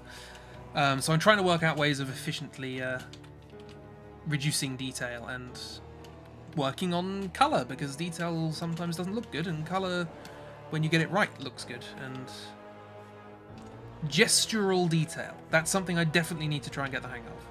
Something that has some sort of colour or movement or lighting that implies detail without actually having it. That's what I need to get the hang of. What am I ignoring? Someone else yell at me to share my music hobby more often. Oh yeah, you'll get music eventually, and we'll do more music streams once I've worked out what I want to do with them. Okay, so skin tone, I don't know. Never quite know where to go with skin tone. I always go too red, as is evidenced with printing. This is too light.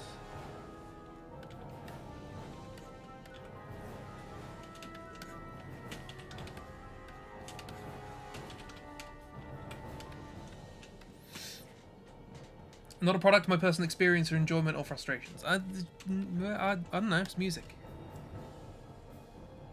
Do music, and sometimes it works. Sometimes it doesn't.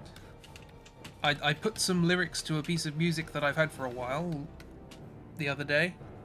Not a full song, but a middle eight and a chorus, so not terrible.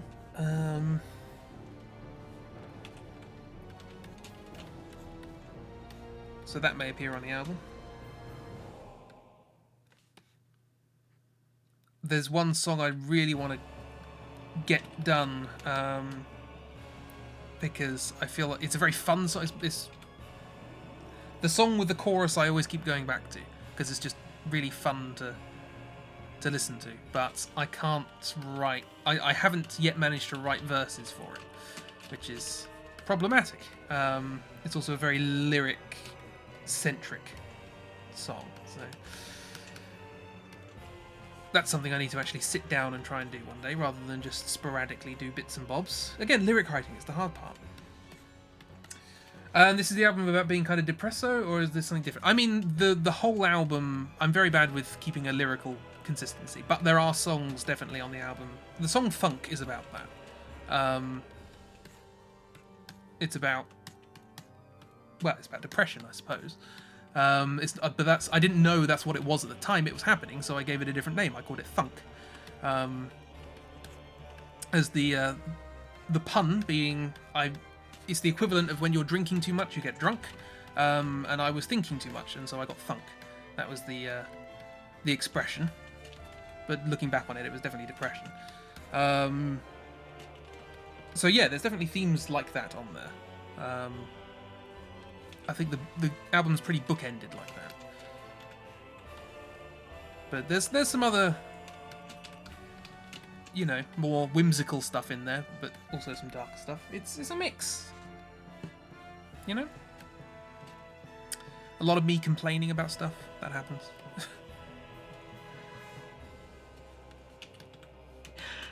That wasn't necessary of you, but you have my thanks. Thank you very much for following, a Duck Assassin. It's very kind of you. I'm just unflatteringly drawing myself at the moment.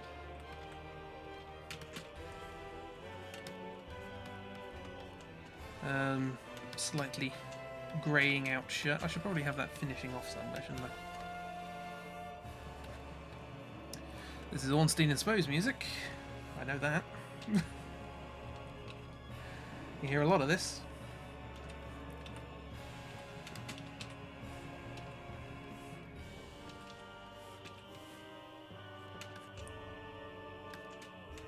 Yeah, it looks a bit flat, doesn't it? So, yeah.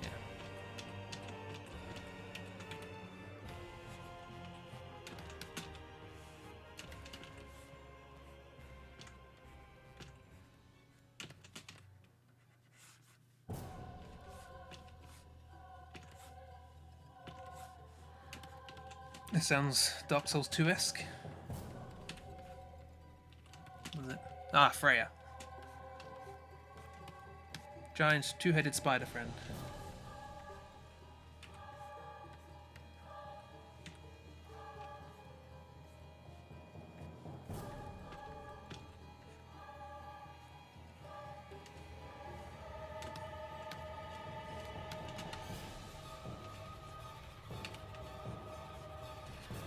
But it's super flattering. I look worse in person. I mean, yeah.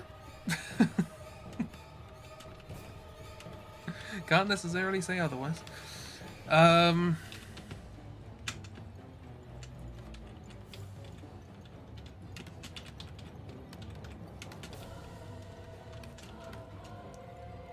and then I wear a lot of black, so I tend to try and vary up the shades of black so that it breaks the picture up a little bit. I think the coat's probably the darkest.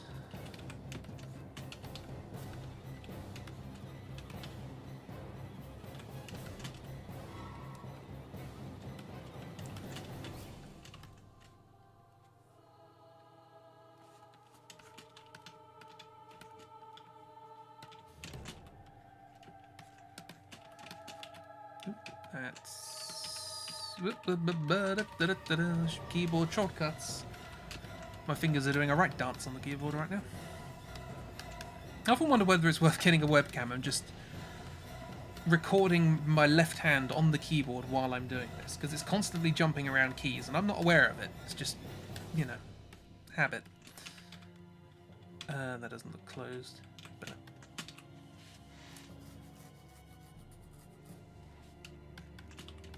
yeah, probably a lighter sort of lining. A little bit of editorializing on my own portrait here.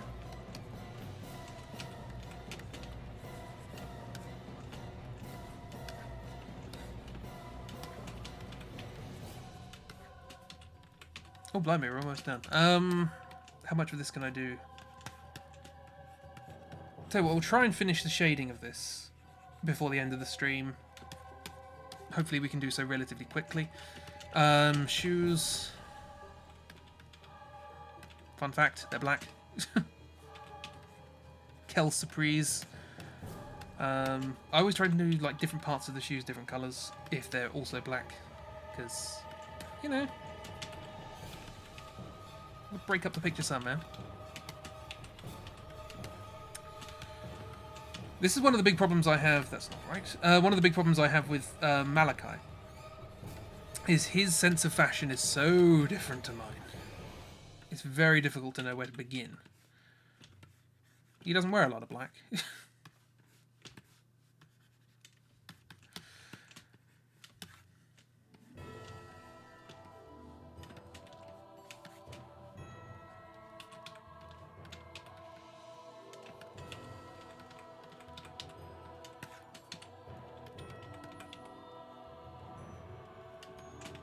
Put him in a crop top that says fat. I would like to draw sort of my version of that at some point.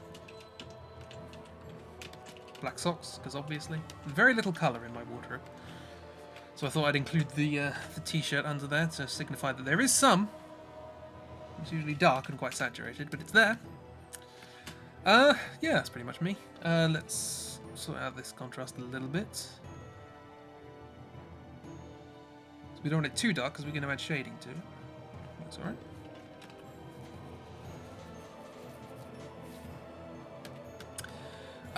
Okay, right, cool. Rough shading. What colours am I going to need? Okay. So let's go with a kind of sort of thing. Probably. Or should we do... Okay. Cool. For the sake of archiving, if I need to come back to this, put those there.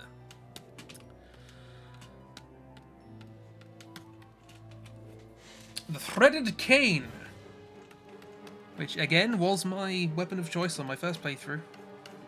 Not recommended. I don't really like that, so let's... I'll colour adjust later. For now, I'll just do the sort of sensible sort of look.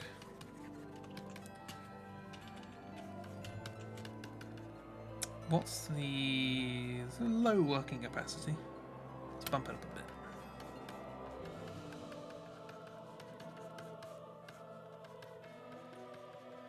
I'm just going with the default sort of light coming from sort of up here-ish somewhere.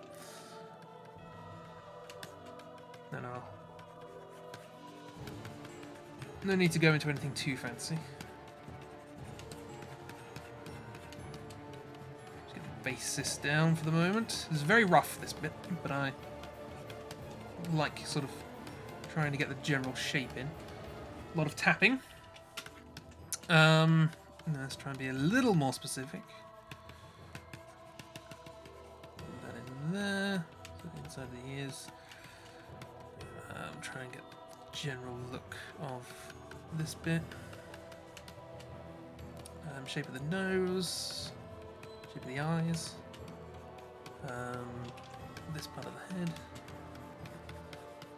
Side of the beard, mouth, neck. Underneath the collar.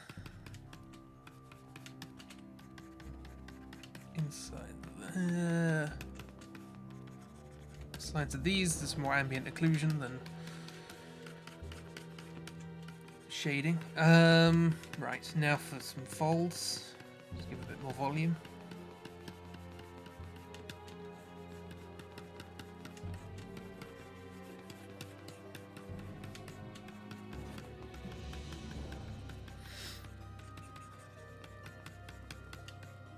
Tap tap tap tap tap tap tap tap tap.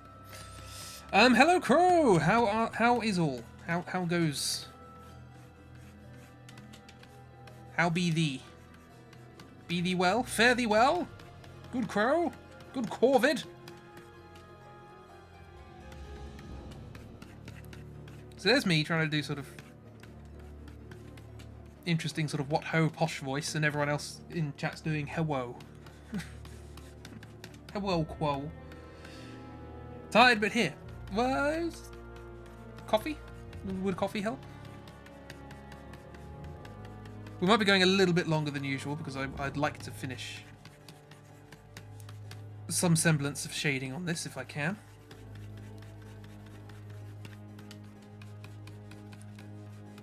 That's probably a bit too much.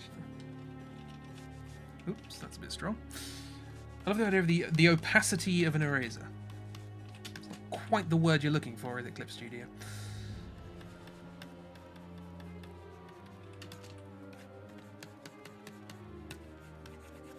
And then more over here. Then under.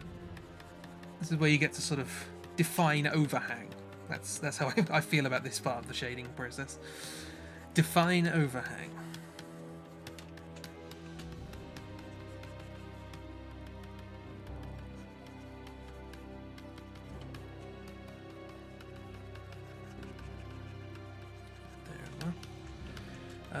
So there.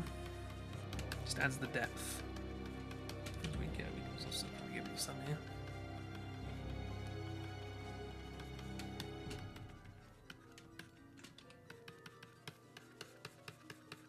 Oh, oops, wrong thing. The thing I like about this process, and I think I mentioned this in my mini tutorial thing, more of which I shall be doing, hopefully, is you don't feel like you're doing anything until you take it away. And then you go, oh, okay, that's what I did. Because it's such a slow, gradual build-up. Okay. Might have got a bit overboard with the head, but we'll sort that out. That shouldn't be too bad.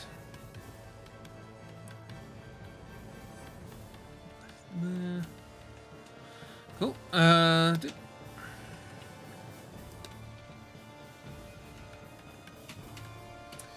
Is this my character portrait for the artist that you did before? Yes, here is the almost finished thing. Oh, we still got to do the paper behind contract. There's a lot of stuff I need to do. So I just wanted to get the picture sorted. Okay, so general structure first. Bring the opacity down a bit for overlay because it's not quite. And this part is where you sort out angles. If there's an unclear angle in this process, this is when you try and get that right. Oh bugger, I forgot to shade that. This happens. Don't worry about it. I think I forgot to shade all over it. Still got to do the hard shading yet. This is just gestural.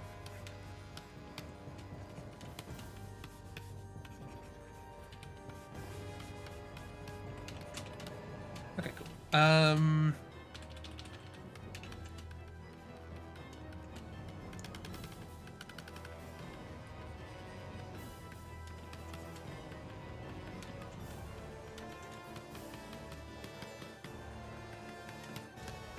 just define that which in flat color is flat, but which in shading should be pointing towards the light source. It just helps bring that out. Again, this is the thing I like about not using a shading technique, but using a lighting and shading technique. It just helps define the geometry of that a little bit more. However, imperfectly. We're not here for physical precision, we're here to make things look alright. Also a bit of backlighting for shiny objects.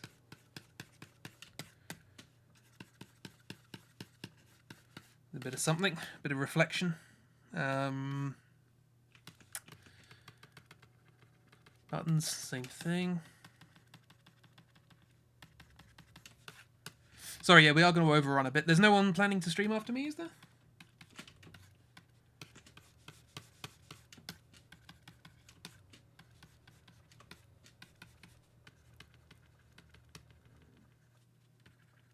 The way I do eyes, I tend to do that as well.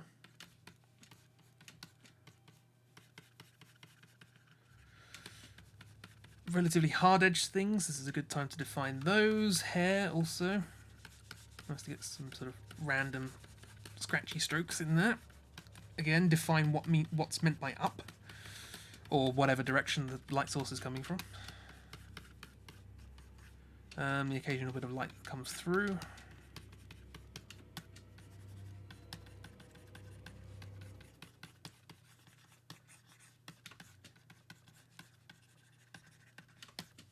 Scraggly beard. I tend not to add too much detail to the beard. It looks weird on this sort of scale. If you don't have an explicit structure up and running, it gets problematic. A little bit like that, a little bit coming through sort of here. No, I want to do that with sort of more... to get the idea. Okay, that'll do, I think. Possibly a little lower. Oh no, that's just an absence of shadow. Should be alright. Love the horse today, maybe the best yet. Compliments. I still worry about going over time. I like the 2-hour thing. It's like, you know, part of me that likes the whole, you know, keep people wanting sort of thing. But I don't want to overstay welcome. I feel like the more I stream, the less special it is somehow. You know what I mean? And that goes for just general amount of time as well. If I stream for longer, it's not gonna... I prefer my streams to be shorter and more interesting than longer and rambling, because I know I can do that. Let's get something interesting with a seam going on. Okay, cool. Right. That's soft shading done. Well, I tend to turn off the soft shading now. Again, just to see what you've built up. Now let's go with hard shading. How to do this? Who knows? Let's just block some shapes in. Whoops, hard brush calls for a hard eraser. A hard rubber, as we say here. Again, this is a good time to make explicit overhang. Like this hair, you can see the hair is overhanging this part of the head, and so that gives it a bit of depth. Oh, I almost sound like I know what I'm doing.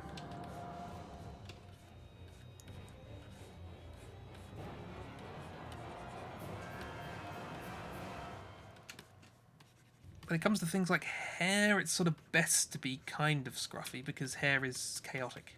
Unless, of course, it's very carefully coiffed, which my hair is absolutely not. My hair is styled by my pillow and nobody else.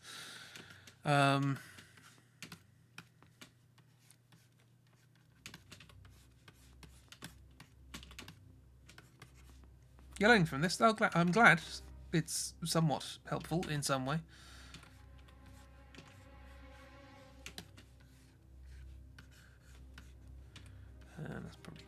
to... Well, it's the side of the nose, isn't it? So...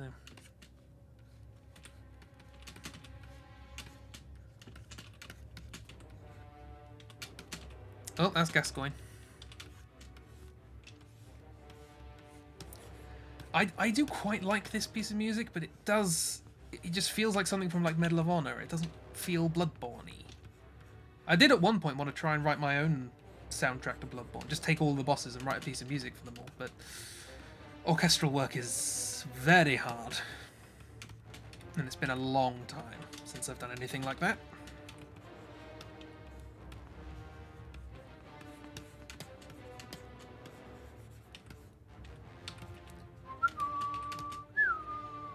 Not to, in any way, undermine the work of Michael Giacchino, or whatever his name is. My lip is made of hair, don't worry about it. Who did the soundtracks to Medal of Honor. They're very good, but it just... I don't think that fits in Bloodborne. Or just me. Just me. Don't worry about it. I feel like I should just add a little bit more around the eye, but it never works.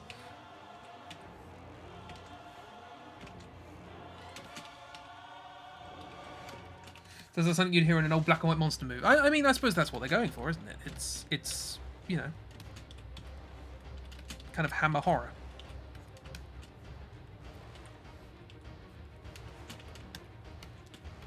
So I suppose certainly by your tastes, they seem to have got it correct. You don't remember Medal of Honor that well? I remember the soundtrack more than I remember the game. My dad played the game a lot. But yeah, I listened to... There's a particular track called Taking Out the Railgun. And it's just... It's such a good motif and such a good theme. I really recommend it. I bought it. Again, speaking of... you know, just that one song, finding that one song you like. I bought that song and that song alone from the soundtrack. Or that piece of music. I could theoretically play it to you, couldn't I definitely have an interesting shading lighting technique. Again, it's kind of more structural than it is necessarily explicit. It's just going, okay, these objects are separated by this distance, and there is this overhang and this angle to this object. It's very little attention is paid to atmosphere or physical accuracy.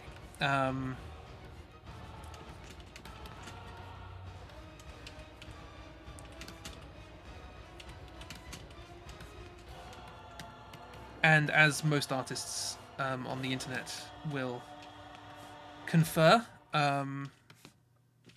will agree, layer styles are your friend. So I almost always use some sort of multiply or overlay situation. I should try some more inventive combinations, but for now, that's what I'll go with.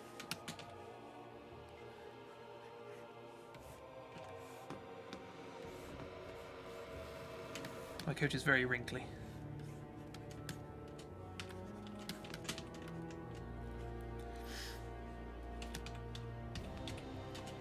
It sounds Dark Souls 2-y. What is it?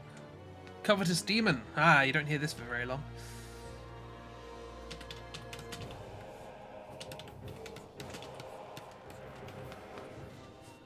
Physically accurate lighting is boring. I mean, it's impressive. It's like those people who can draw, you know, as though it were a photograph. Which is something that kind of, you know, makes me feel a little bit strange, because it's like, amazing, wonderful job. We do have cameras. It's a bit of a waste, but that's just me. So.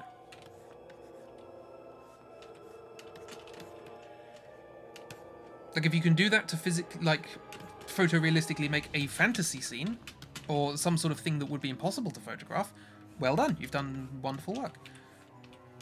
People who literally copy a photograph seems a bit strange. It's for the prestige. Yeah, I know. I've never quite understood that sort of way of thinking with art, but I suppose that's why I'll never have any.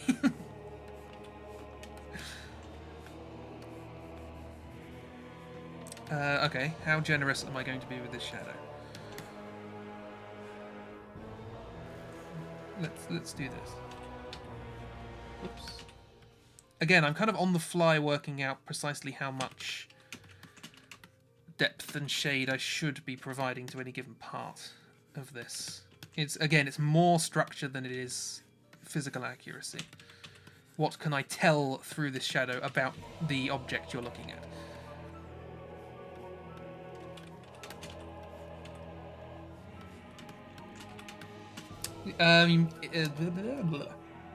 You don't know art is art. It's amazing in a technical way, but you also see lighting is just a way to show mood. Yeah, again, these are all cool things. It helps with technique and whatnot if you want to build your skill, like life drawing. Oh yeah. I'm not saying people shouldn't do it. I'm not saying it's going to be in any way negative to your experience, and it's good practice. But I don't know. People sort of view it as though it's sort of that's the art, and to me, art requires the creativity beyond the technique. If that makes sense. To utilize that technique and to practice it and to train it up is an amazing skill, but it's a skill. You know, nobody will go to a musical recital of scales. Is that me being elitist? Probably.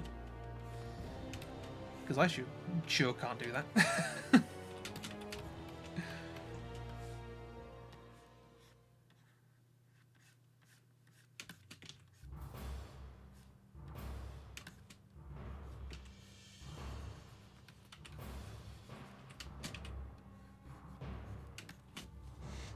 Your sister does those great lifelike pencil drawings. Marvellous.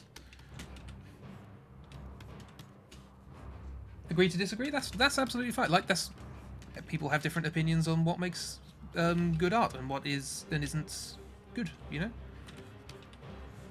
This is a creative discipline. There is no correct answer.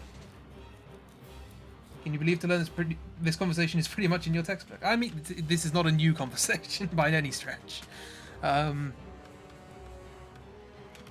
But that's basically how the art world goes constantly, which is a bit weird because I'm actually, if we are to be talking about the general art conversation of this sort of thing, I am actually on Oobs' side, because I don't like abstract art, because that tends to be the argument between art. Is it supposed to be representing something which is realistic, or is it supposed to be representing something which is abstract?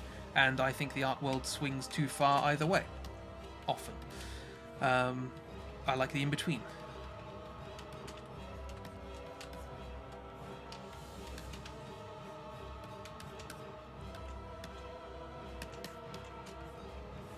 But like I said, kudos to your sister, yeah? Yeah, it's kudos to your sister for being able to do that. That is an extremely impressive thing to do. Unfortunately, it's not my cup of tea.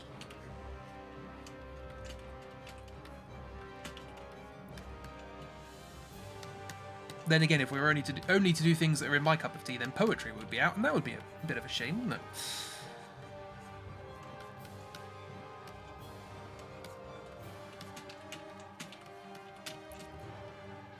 I am self-aware enough to know that my tastes are not necessarily the best ones. Or the most diverse, or the most, you know. If you can get stuff out of that, then you're a better person than me.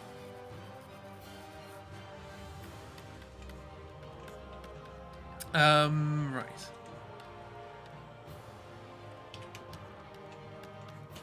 He'd be drunk and was near blind. I reckon I could probably pick someone like that.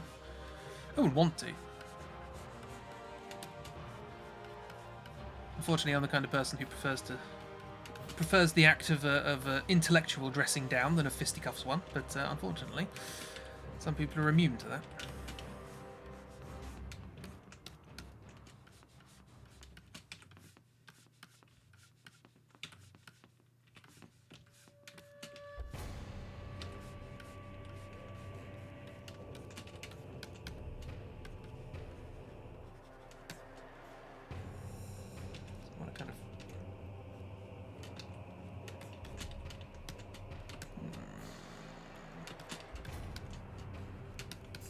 Like to get that to work, but I don't think it will.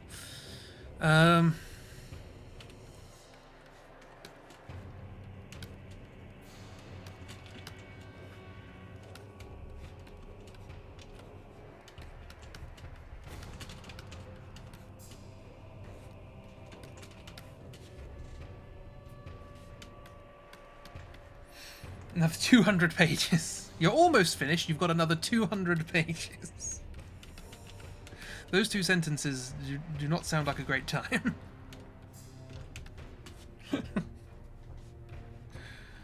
Oh dear. Well, I hope you feel a sense of relief when it is over, and a sense of renewed vigor with what you will do with that time and that effort, that energy.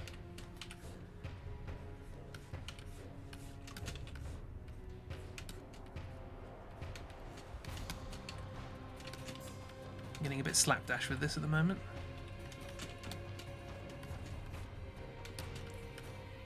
Again, trying to keep things sort of roughly gestural, pointing out what's pointing up and what isn't.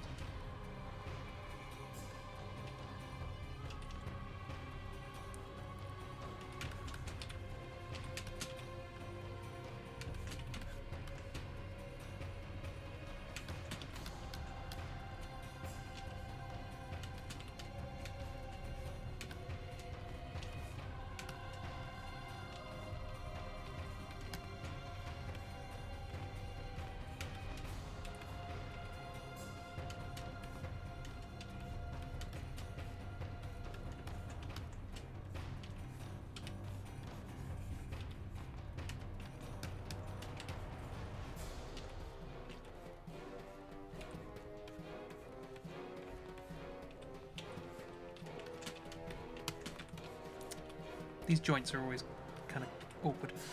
I don't even think I've utilised them properly.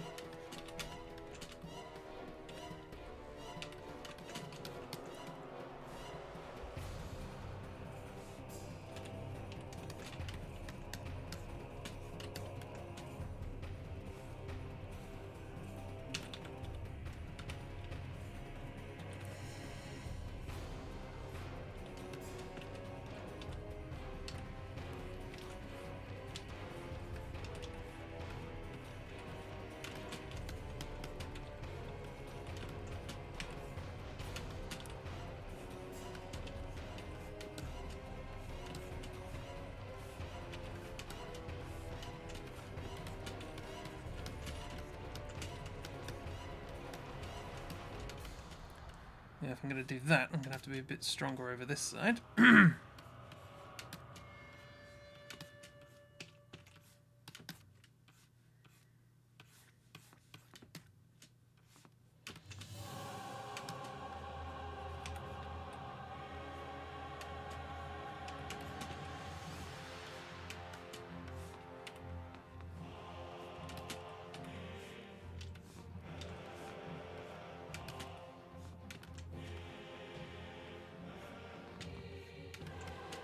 Sounds Dark Souls 3.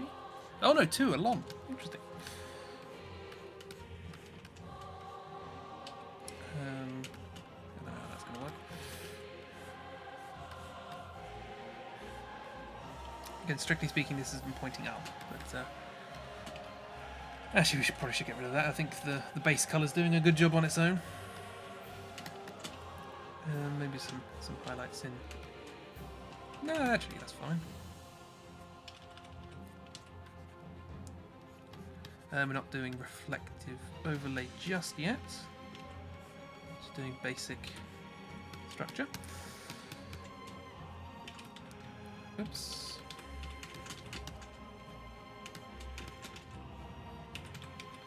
Oop.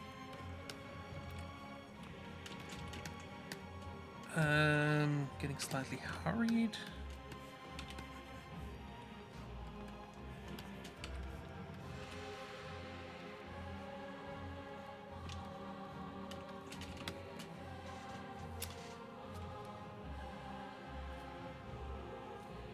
Oh, never mind, 3 episodes left. Oh, wonderful.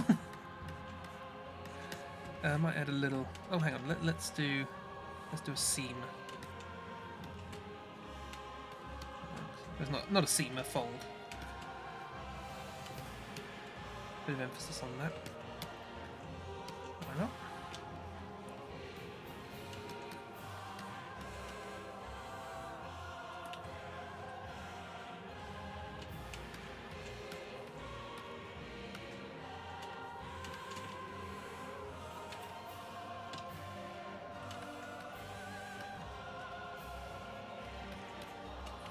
Okay, and now a hard overlay to give us... Oops, wrong colour.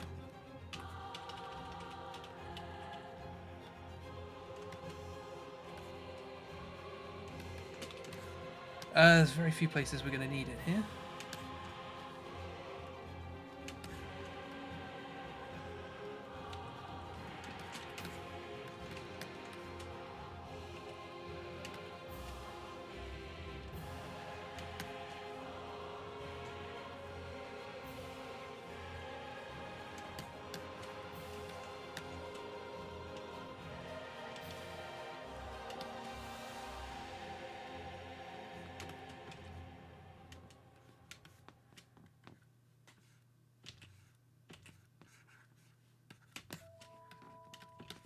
Now, Majula.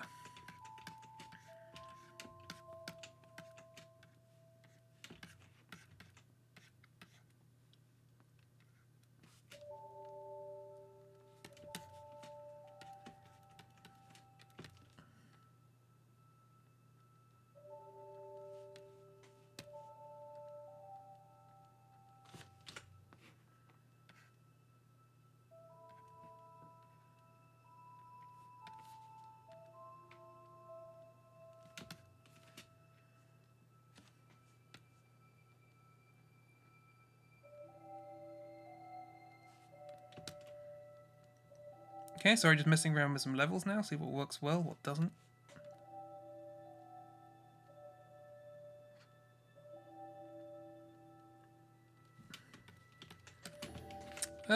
Okay, we'll go with that.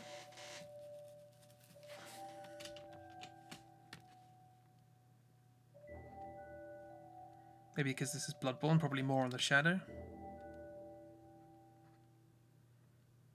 Let's keep the contrast up, seems Bloodborne-y. Right, cool. Save that. Copy it. A bit too big at the moment, but should probably have had it facing inwards, but I'm an idiot, so never mind.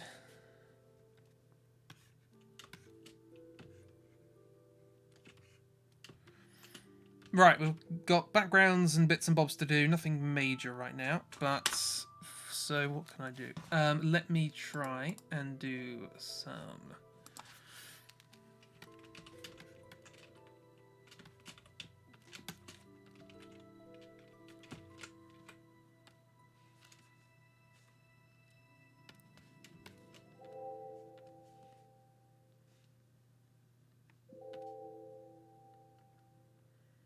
sort of dampening of the whole thing. Don't really want to do any destructive modification, if I can at all avoid it. Whoops.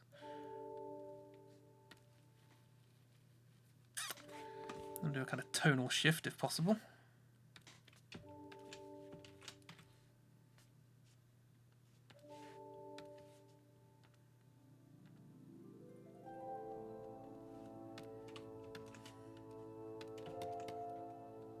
There will be a different background to this, because in the original there's a sort of black background with a little bit of noise and dirt around the side of it, so it does pop a little bit more actually. We can probably get rid of these.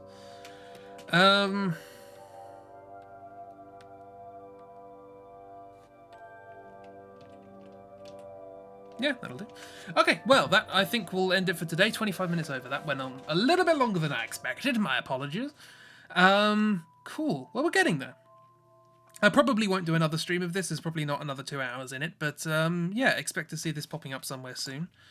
Hopefully you found it interesting, at the very least. My apologies for any unintentional insults towards the excellent artistry of any relatives. Let's get the stuff up. Here we go. Ooh. So, I'm glad you liked it. Feel free to ask for this kind of stream again, where I sort of go through a process and hit my keyboard. No problem. You're just particularly spicy. No, it's fine. I just want to make sure that there's a difference between personal taste and insulting somebody's abilities, and I want to make sure I didn't cross that line, because I'm bad at communicating. He says, forgetting the word communicating. So, apologise forever until you drown in sorry jars. Look, I made the sorry jar. and it will be the death of me. Thank you for the rock. I love, big fan of rock. Tomorrow, we're not doing a draw through for the first week in like a year. Thank you for the cat bot. Oh, cute thing. That didn't appear in my chat for some reason. Oh, there it is. Cool. That's grand. Sorry about the squeaky chair as well. I should oil it. And the panda. Those cute stickers today. Speaking of stickers, the new stickers for Patreon arrived today. They look very nice. And they're very cool. I should probably make a sorry jar emote for Twitch. Mixer, sorry. I spoke the forbidden name.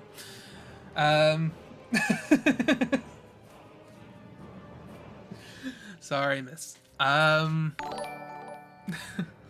hang on, scroll up. Ah, cute. Look at it go. Oh, no, it stopped. It's confused. Poor thing. Thank you for the gift, GIF. Yes, stickers arrived for Patreon, and so I'll get ready to sort all those out for the end of the month. Do think of ideas for what you want next month, if you indeed want stickers. Maybe you want something else, who knows.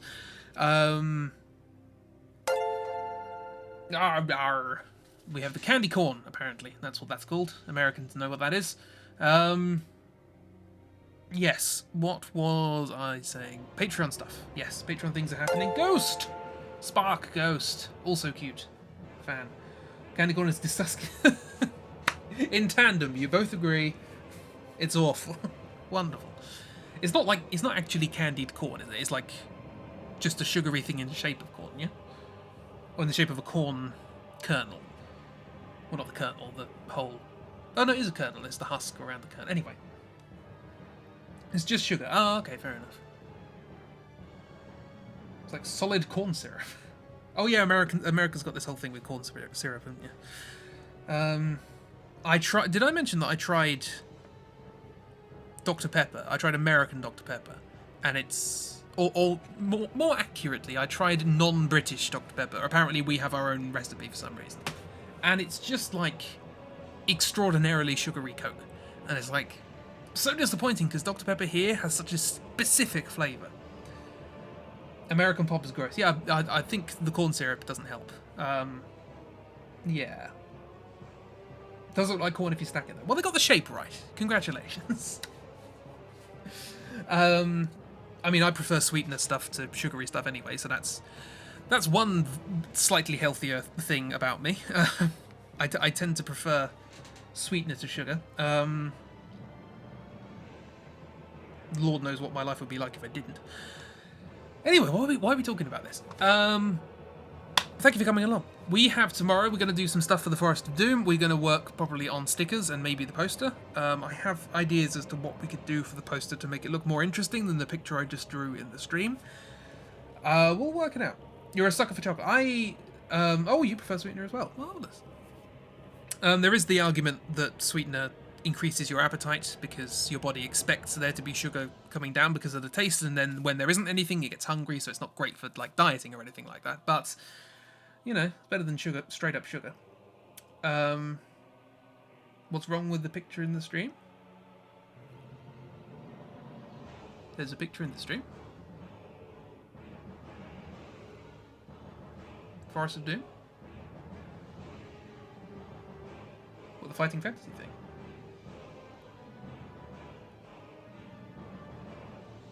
What I said for... Oh, so the bridge picture that I drew, which I want to turn into a poster, which was Pal running along... Yeah, not the end one. Don't worry about that. I want to do a thing with like a lot of the characters and the monsters and all that sort of stuff either side of the bridge with sort of Pal there, just sort of being interesting. But I want to make it more dynamic than just a flat shot because I'm, you know, as somebody who's mostly artistically educated in the world of attempting to be funny, flat shots are very useful, and I like flat shots. Flat one-point perspective shots are always nice. They're good for punchlines and things, but not great for a dynamic poster. So, yeah. I just want to work out a different way of doing that, and, yeah, nothing to do with what you're doing, Chibi, don't worry about it. You only noticed that sword in the Fighting Fantasy logo had a face in it last week. Oh yeah, so it does. I think I noticed that when I first put it there, but it's been so long. Yeah, so we'll probably work on postery, stickery stuff. I can show you some of the stickers I've made so far. I think some of you will like some of the designs. I've tried something different than the Final Fantasy ones that you see in front of us. Yeah. We're also observant. Very much so. Yeah, so I've tried some more symbolic ones, by which I don't mean abstract. I mean, less about a picture of a thing and more let's include words and logo stuff and design and all that sort of thing. Your brain just went when you said you changed the picture, but now all's cool. Fair enough. My apologies for startling you. Yes. Hey, let me put that Medal of Honor song on because it's a nice melody. Who is it? Michael Giacchino. Do I have it on this computer? Probably not.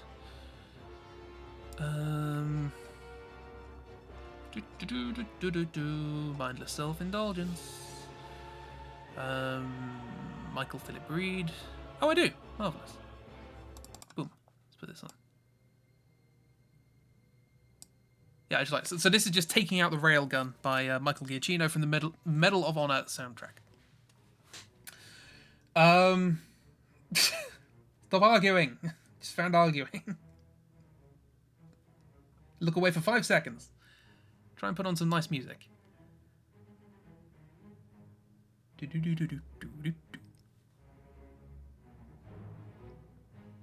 Yeah, it's very good. Anyway, I'll have this as the playing out music. Tomorrow we'll work on Forest of Doom things. XCOM continuation on Saturday. We're getting there with XCOM. It should finish soon. And then Sunday Wildcard. I have a fun one for that. Hopefully it'll be fun.